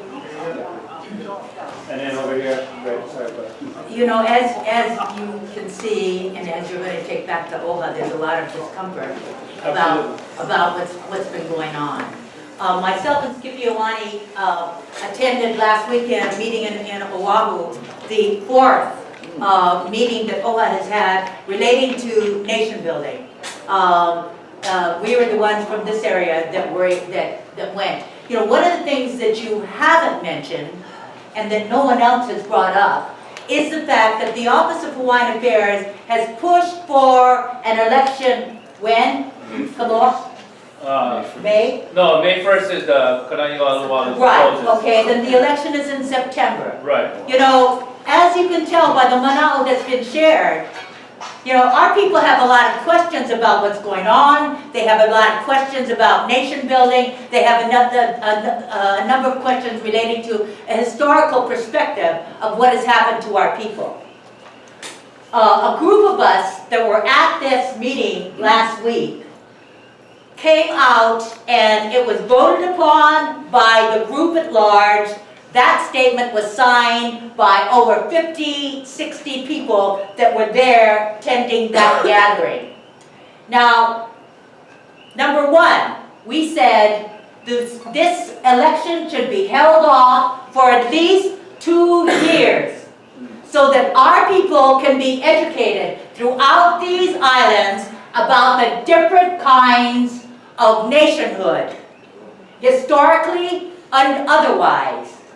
Resources allegedly will be made available through the Office of Hawaiian Affairs so that these workshops can be taken island-wide, all of our islands.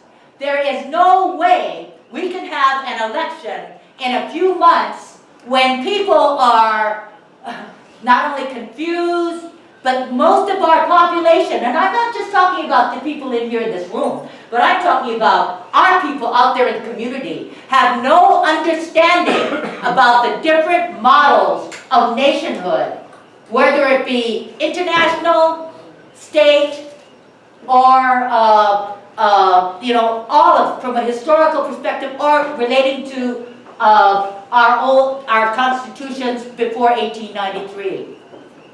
So it is said and voted upon by the majority of the people that were there from all of the different islands, and in fact a number of them saw the Keaukaha meeting last week, and Kauai people saw it, Maui people saw it, Oahu people saw it. So it's good. I commend you folks for putting it on the internet so people can understand what was going on here in this island. So okay, we said put the election off for 2 years. Have educational sessions throughout these islands relating to nation building and the different kinds of sovereignty. Halt all ads for Kana'i Olowalu immediately. On the way to Honolulu last Friday, I opened Thursday's newspaper, I was reading it, full page ad, color ad, on Kana'i Olowalu. Not only a full-page color ad, but another small page, maybe a quarter page, in that same issue. I'm wondering how much that costs. But anyway, so we said, stop, don't have an election for 2 years, educate our people throughout these islands, halt all ads for Kana'i Olowalu. We want an accounting on what has been spent on nation building thus far by the Office of Hawaiian Affairs. And we're not just talking about Kana'i Olowalu. We're talking about the millions of dollars that was spent on Kauinoa, on the coalition that OHA pulled the plug on after these community people were meeting throughout these islands. Was it the No, it wasn't. It was a coalition. Myself and Liliʻuokalani Trust were on it. We made sure that each of the islands were represented. Here on this island, we had 18 tickets. We had to scrap the Akaka Bill guys, pro-Akaka Bills, and those of us that were against the Akaka Bill. We had to scrap for those measly tickets. If you live in Honolulu, you can always ride with somebody, catch a bus or whatever to get to the meeting. But in the neighbor islands, there ain't no canoes going there. And most of us can't, those of us that have been working for justice for our people, and I have for the past 44 years, a handful of us started the Hawaiian movement in Kalama Valley in 1970. So I know what I'm talking about. I was also a trustee for 12 years with the Office of Hawaiian Affairs. So anyway, we want an accounting of what has been spent thus far. We want transparency, so we, the people, know and can see what's going on relating to this issue, and transparency through the Office of Hawaiian Affairs. Again, these were all voted upon. And 60, 70 signatures signed this palapala with this mana'o on it. We want to stop all negotiations at Washington, D.C. Now, MANA, one of the groups that helped put together this position, you know, they feel that You know, it says only, OHA's paper said only people that are registered can be a part of the nation. There's a lot of uneasiness about that. I mean, you had full-page ads in the OHA newspaper saying, unless you sign up now, you and your descendants will not be a part of the Hawaiian nation. What the hell is that all about? That's right. You know, so I'm telling you that this position was taken by, there were maybe 150 people that were at that meeting from throughout these islands. It was voted upon by a majority, and over 70 people signed, put their signature towards that document. Now, this pala that was voted upon by we, the people, who are representatives of you, not 9 trustees. There were, so it is, this document, this position, will be taken to the trustees on Thursday. Let's see what they do about it. But throughout these islands, and in Keaukaha, it was loud and clear. You know, nobody's ready to take a vote in a couple of months. People need to be educated as to the different models of sovereignty. It's our future. We snooze, we lose. It's up to us. Now we want to see what you in OHA, and I'm not saying you, Kamoa, but the 9 trustees will do about this position when it is taken to them this Thursday. Absolutely. So, you know, we shouldn't be in any rush with this. And this is another reason why people are nuha and upset. Because they're trying to rush to this vote when people aren't even educated as to what the hell's going on. We need an informed nation. We need a people that are informed and know and understand what the options are. We snooze, we lose. It is too important. And that is why it is imperative that we hold up this old process.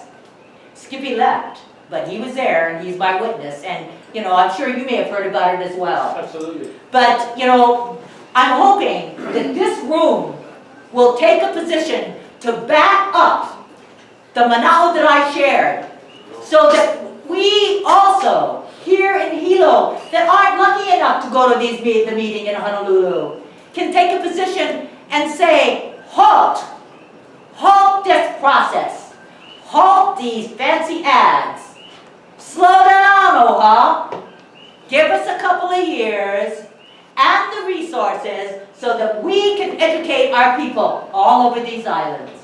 We snooze, we lose, and we cannot afford to make any more mistakes or allow ourselves to be led around by the nose by anyone. Mahalo.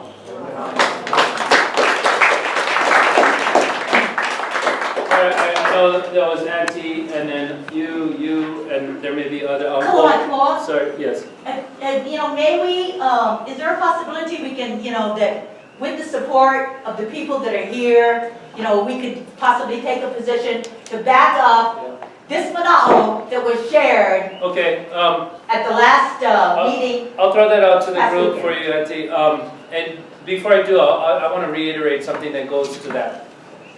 What Auntie's talking about, slowing down the timeline, halting the ads, education on these models and pathways. This is the same thing that every community that I've been into or watched on YouTube or saw on Facebook has said. The same thing, slow it down, stop it, education. So based on what Auntie just said about who supports that concept, specifically of what she said, they put forth her and Skippy and all the other people that were at the Kama'aia meetings. Right. Who supports that concept? To not have the vote in a few months, but wait 2 years and educate our community at large as to the option for sovereignty. So again, timeline, stop Kana'i'olualu ads, provide education, funding resources. How much money you've been spending all these other years? And the audit of governance spending. Stop, because it's self-destruct. Yeah, I understand. Self-destruct. Thank you for that. I mean, that just reiterates what every community has been telling me, and I agree. If the Office of Hawaiian Affairs says facilitator convener, then there should be no problem to accommodate what the community is saying is needed. I can't myself tell exactly what's going to happen in that area. Okay, Auntie? Yes, I just like to make this very quickly, and I kind of wanted to open it up with that young man over there to speak.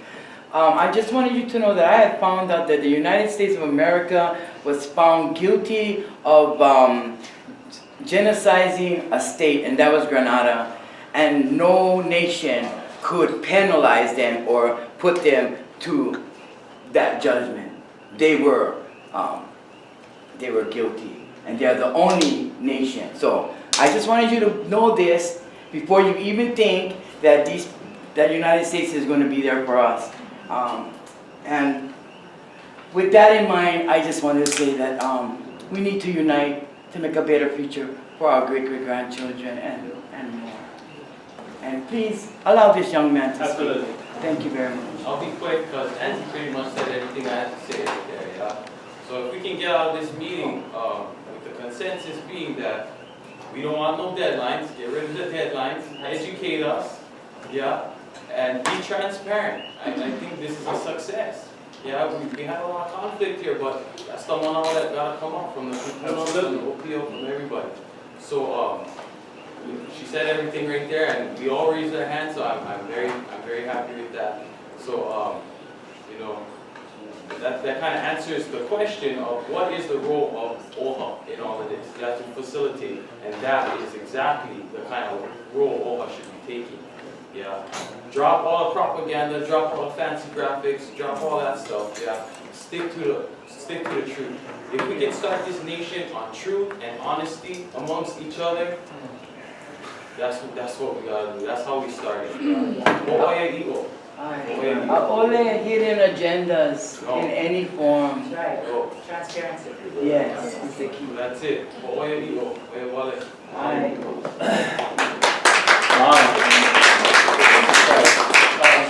know you raised your hand, but since she hasn't spoken yet, do we have her go? Aloha. Aloha. I just want to say that when an entity is funded by the state or federal government and they try to form this being, unfortunately, however you look at it, it will not work. Because I work for the state, I work for the hospital. Right.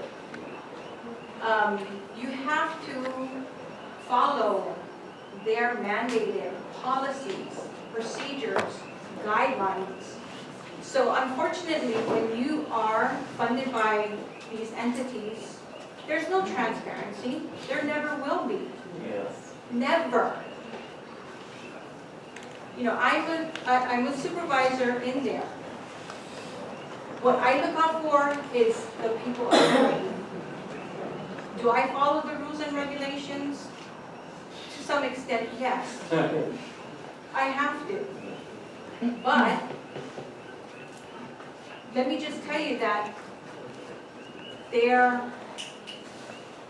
mission statement was not about showing your aloha, was not about patient care, which is what I got in trouble for opening up my heart.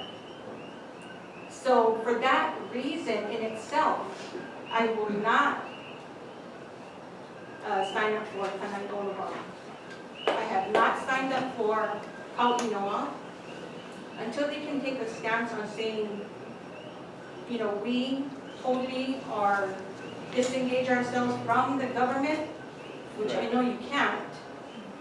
Then maybe I can have some trust in OHA. But until then, I'm a Hawaiian living on my land, but a slave to America. Right. Okay. I just want to sort of respond to that in the sense that and you may be right, but I just wonder all the time, is there not a way with the money and assets that Office of Hawaiian Affairs has, is there not a way that we can funnel it into a process that can move towards something that can happen collectively? Put it in a reinstated lawful Hawaiian government. Right, but what is that process? I mean, I'd love to hear exactly how that can function. Again, I'm not suggesting that I can do that, but just within looking at it, I want to know what are these ways that we can create a process of collecting Native Hawaiians into a collective to self-determine, whatever that means. I truly believe that can still happen, and that these conversations like this are truly necessary, and that everybody's perspective is relevant and important in the conversation, and eventually that we will achieve or realize whatever we're going to get to that space.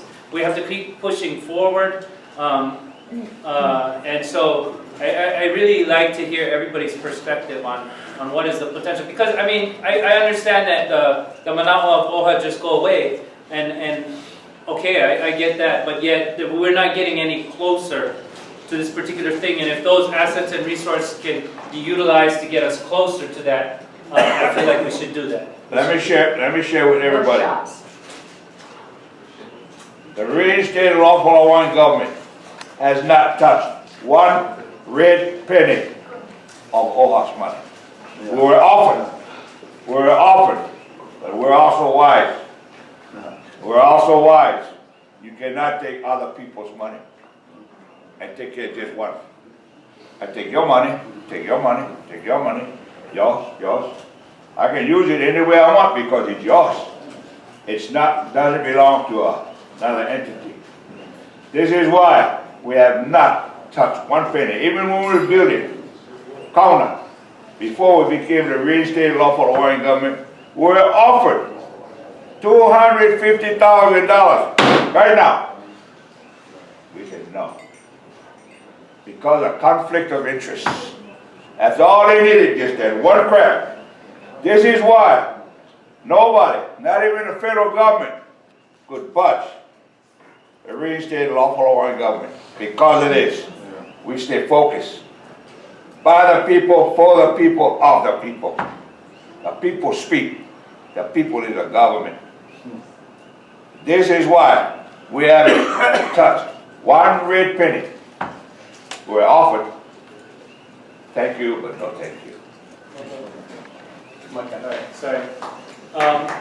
Sorry, I might have to let him speak and then you can go off. Just real quick, I just wanted to say that I think that Mana'o here really helped open us and our hearts to what's ahead. And I agree with what he said about if we live in truth and honesty and the right focus, then we're gonna make that tomorrow righteous.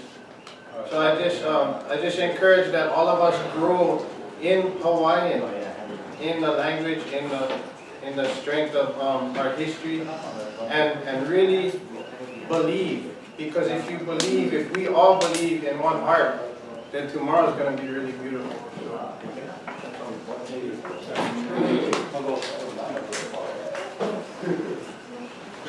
There is a system and a process that is available that makes sense. And the problem is, again, is getting everybody into workshops and getting everybody to learn it and to understand it. The thing to understand is on the rights based on us as a sovereign independent country and the international ramifications that's involved, because there are processes that's there and that's available to us, and it's already in the works. That's there for us, and because we haven't learned it, we don't know about it. Okay. When you talk with people from other foreign countries or ma'a to international laws, they know about these processes very well. They know it right off the tip of their tongue. We don't, because we've never been involved in it because we have been so Americanized. We know the democratic process of how to vote for Republicans and Democrats. But what do we know about the International Court of Justice? What do we know about the International Criminal Courts? What do we know about all this other stuff? We don't. But in foreign countries, they know it very well. And they know their rights in international laws. But we don't. When we start to learn these things, it's a game changer.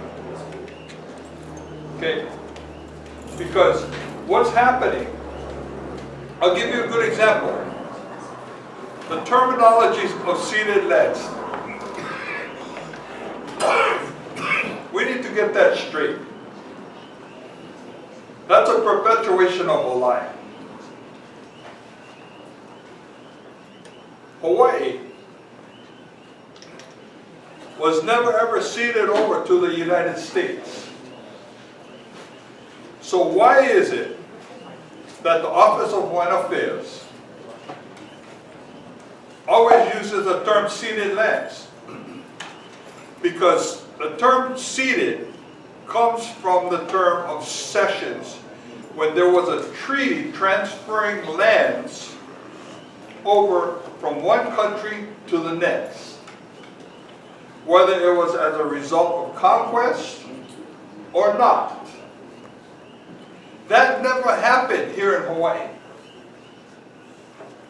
So Hawaii was never cessioned or ceded over to the United States. So why is it that the term ceded lands is used? That's a lie. But yet, the state of Hawaii, the Office of Hawaiian Affairs, continues to use that terminology. And so we, not knowing, again, the political genealogy and terminology, continues to accept it. We shouldn't, because that's wrong. It should be crown lands. That's the correct terminology. Why aren't they using crown lands? Because they don't want us to know that those lands were taken illegally. It should never be used as ceded lands. That's wrong. But again, let me get back. It's because we didn't know. But when we start making these little corrections, it now starts putting things into place. Now, people become accountable. Crown lands.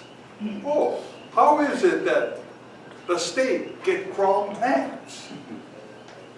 That don't make sense. We cannot call it state lands if it's crown lands. How can the state have crown lands when... Wait. Let's put this into perspective now. Now all of a sudden they got to make corrections. Oh, how do we correct this? Well, the state cannot exist because the Hawaiian Kingdom continues to exist. State of Hawaii, you got to get out. You see how now things start to fall back into place when we begin to put it correctly. But they perpetuate that lie by saying, oh, it was ceded lands. Because the United States, majority of the United States is made up of ceded lands. But they cannot justify the Hawaiian Kingdom because it was never ceded. But yet they lie. And they say it was ceded. And so, let's get that straight. So the people from OHA, go back to OHA, tell the trustees, stop perpetuating the lie. it has to be farm lands when you say it, instead of ceded lands. Got it. Okay? May I just make an announcement, please? Yes. On Mary Monarch Parade, we're having an Aloha Aina contingency in the Mary Monarch Parade. Please join us, 9:30 in front of Kamehameha statue. You know, there's a lot of concern. The gentleman had raised questions related to Pu'akaloa. There's Mauna Kea. You know, there's some that are concerned about GMOs. You know, please join us in the spirit of peace and aloha for this, the Mary Monarch Aloha Aina contingency. And, you know, I have to say, I mean, we've been rapping OHA all this time and everything. But we do appreciate the fact that OHA has paid for several banners for this gathering and for the printing as well. So that's, you know, that's a very positive thing that they've done. But please join us. 9:30 before the parade at Kamehameha statue in the spirit of peace and aloha aina, for the sake of our present and future generations. Real quick before you call. Also, I used to work for LHG, but I decided to sell out, so I need 22 more signatures to get onto the ballot for OHA at large. I'm coming after Waihea Fourth, so if anybody is a registered voter in the state, in the de facto state, come help me get onto the ballot. I need signatures. If anybody like help me, let's go tear it up. Cool. If anybody, I'm gonna start to close it up. So if I know Uncle wants to say something, so and then if anybody else, it's getting late though. Allow everybody to go. 3 minutes. 3 minutes, Uncle. Not 3 hours. Enough lecture. I think we're all educated enough to understand where the hell we stand in all this situation. The kingdom and America and the whole thing. Because I want to mahalo Sam here for all of what he stands for, and even being a warrior in his own right as a Marine. I myself, I'm a combat veteran, Vietnam, East Korea. We had a lot of Kanakas and Maki Pao. They never get the chance to talk and say their piece like we're doing here, opportunity today. You know, it's a struggle, and a lot of our people don't understand, yeah, they already had their sovereignty from birth. I sit on the ruling chiefs of Pu'uko'ala, of Moko Keawe. I'm also sitting as a chief on the Rollout of Kamehameha. And I respect my kupunas. I do not step on their head because they were ignorant at one time. We are fortunate enough to be educated in speaking English, because at one time I couldn't speak English for shit, and I was punished. Today, I have to go back to school to learn my own language. I had to go back to school to learn about the Hawaiian culture. When I came back from Vietnam, combat wounded, I died in Vietnam. I revived in Japan. I dropped blood. And I come back here, and I was a complete stranger on my Aina. There was no respect for the Kanaka Maoli. There was no respect for the Hawaiians. You had to be an American.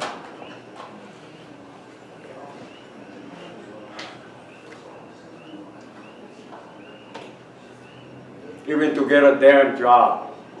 The last question they asked me, are you an American citizen? I said, no. Then they said, we can't hire you. I said, you want to bet? You either hire me or I'm going to kill you.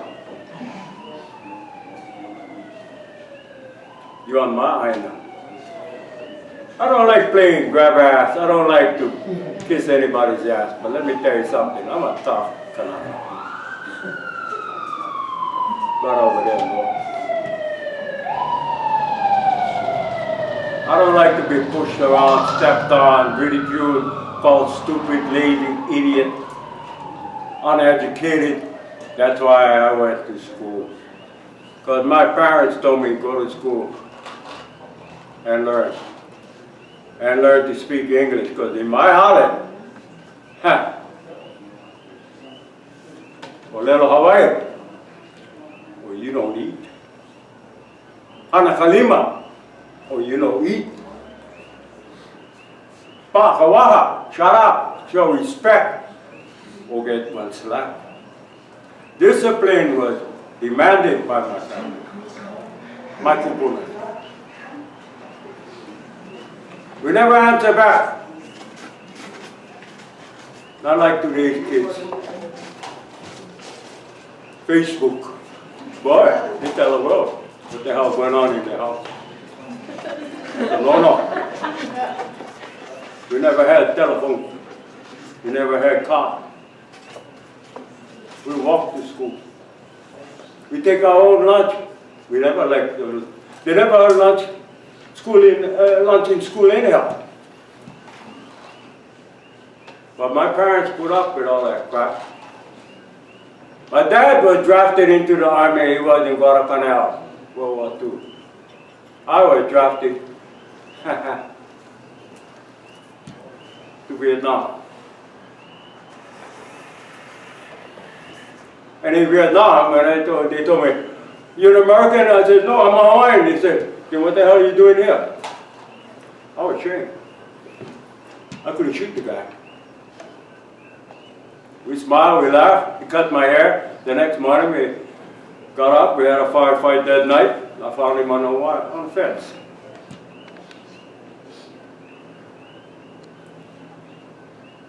Your friends one day, your enemy the next day you married your enemy. You go to bed with them. Traitors! No such animal in Kanaka world. Anybody call me a traitor, I won't kill him. I fight hard for Hawaii. I fight hard for everything that is supposedly Kanaka, Hawaiian.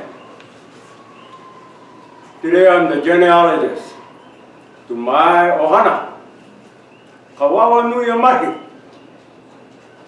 great-great-grandfather to Kamehameha Kahi. And I'm proud to be that. O ino, kimo keli hola ni kula ni kai aina piana kala ni ame kawawa Nui Mahi. Ame. Ala pa inui. O Kamehameha Kahi. Ame tamanui tane. O Tahiti Nui. That's my mo'okua how, people. That's what Baro was talking about genealogy. No, my genealogy. I know my ohana before all these aliens came to this island. And today we struggle, we argue with each other, we fight over our land. We argue because of the kala, and Uncle, he's right. I wouldn't take your money. Ha! I don't need your money, I get my own. The aina. I mana aina. Mauka makai. And that means from the bottom of the ocean to the top of Mauna Kea. And I demand respect from the Americans and the international arena, whether they like it or not. If they don't like it, pack your shit and go home. This is our arena. We gotta know how to get along with each other as family. And sometimes this is why the Hawaiians fight like hell. Family feud. Disagreement. Hey, you married my sister, I don't like you. You ugly. You lazy. You moloa. Get a job. Go work. In my household, you know work, you know eat. I don't care if you gotta go clean toilets. I don't care if you gotta go pick up rubbish in a park somewhere. You gotta be honor with yourself. You gotta be able to work. My dad worked all his 80 years. My mom, all her 95 years. They never grumbled. They fed us, and I paid my dues to them when I got a job because I knew they wasn't getting good money from America. But my dad and I, we were farmers. We were fishermen, and my mom took care of my sister's kids. So, with all this information that you had accumulated tonight, brother, I hope you take it back and give the message to OHA. We mean business on a big island. And where the cousin went? Morning, she left. Got a good statement. You know, you cannot just snap your finger and expect us to jump because you got OHA. We created OHA. I'm going to take it apart too.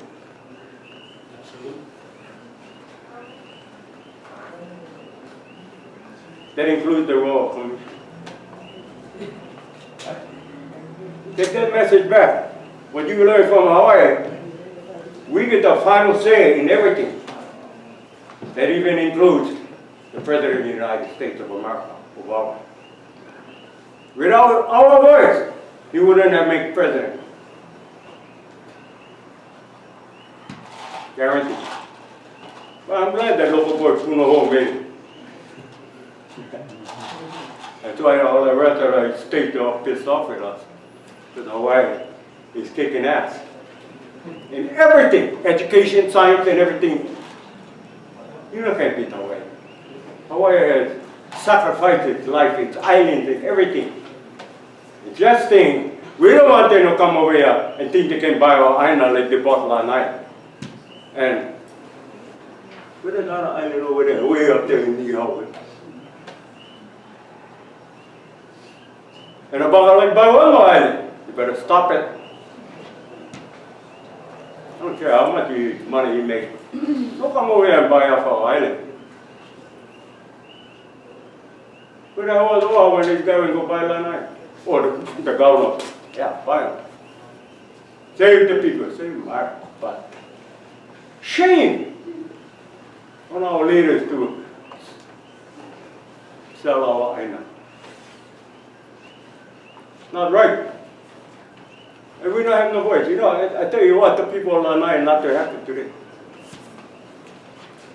And his mother just went announced yesterday, he's going to buy one more island. He ain't buying this island. He's going to die first. Guaranteed. I'll take him out. But I'm not gonna. Prison? Shit. We've been in prison all our life. And we demand respect from America. We don't ask, we demand. So, take the message back to OHA and the rest of Honolulu. Headquarters, you call it.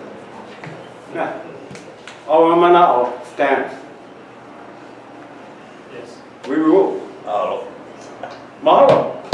Thank you. Very good, late.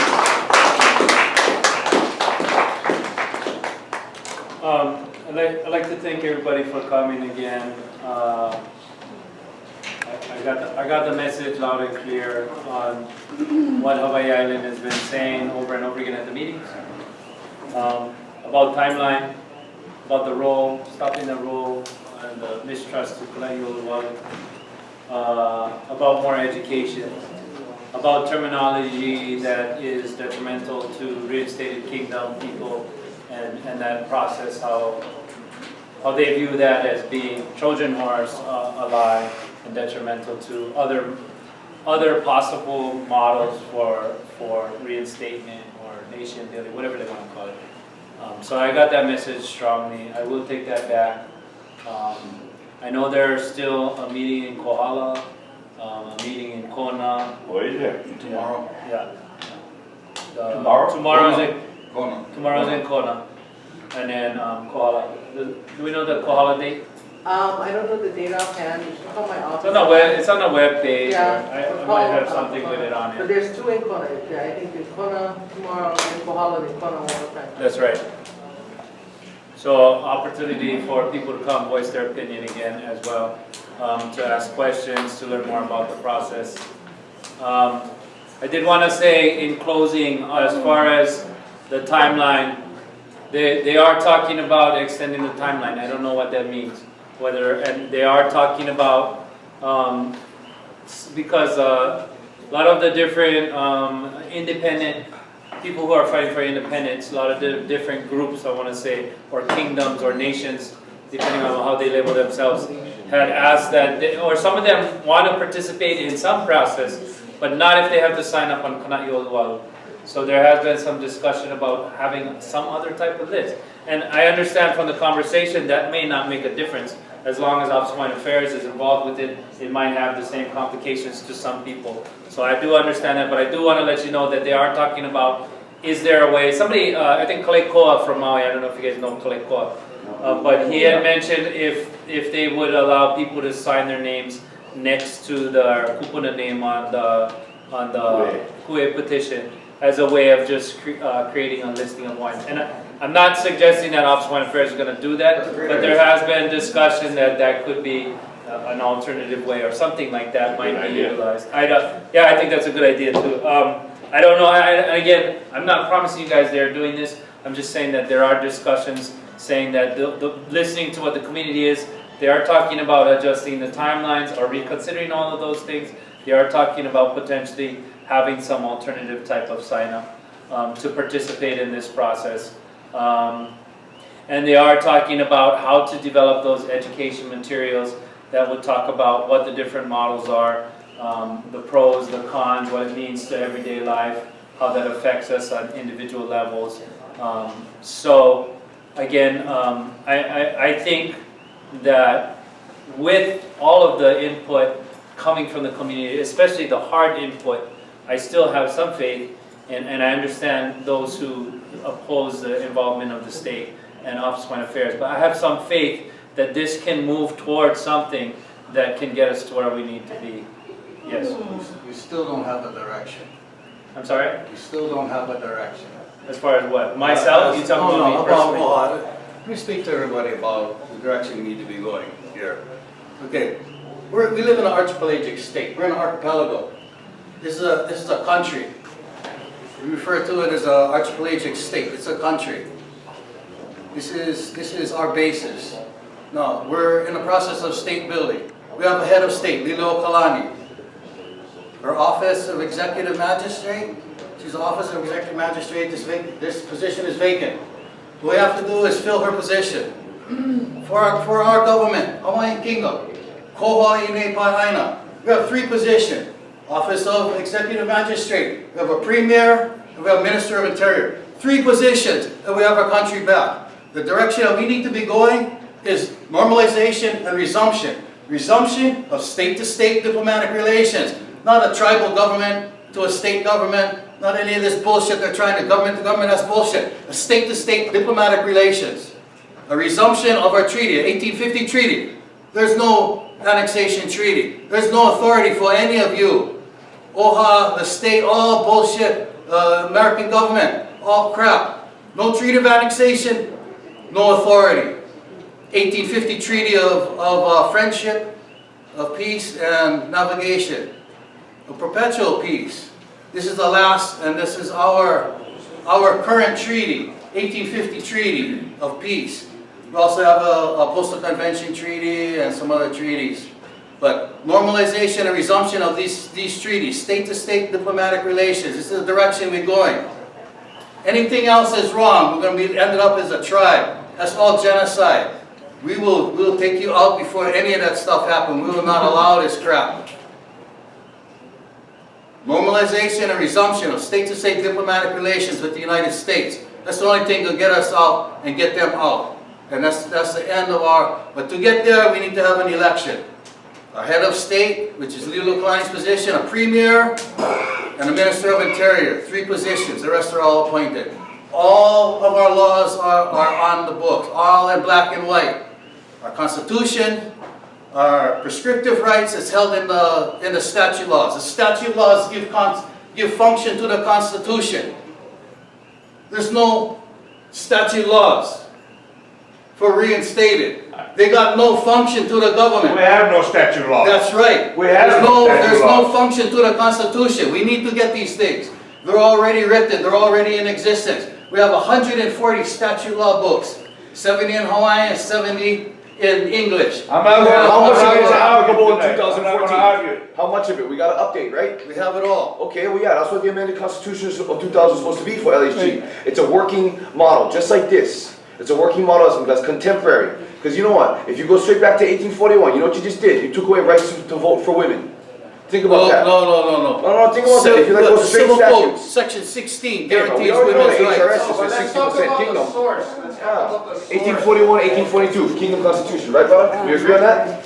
My God. 1839 Declaration of Rights, vested those rights in the Teach the 1840 people, right? Constitution. For Those are king. vested. Same king. Yeah. In 1852 gives us a second yeah. Constitution. The first one is the basis of all of our yeah. laws in existence. The second one codifies all of our rights into articles.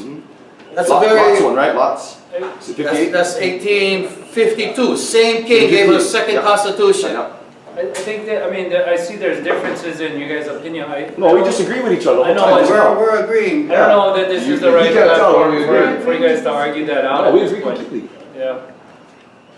So call mine. Alright. Again, mahalo everybody for coming. Cool. I do understand your perspective. Remember, strike back. remember one thing. It's okay to be ignorant, not okay to stay ignorant. That's right. Learn your history. Hey, call Mike. Good night, everybody. Love y'all. Good night.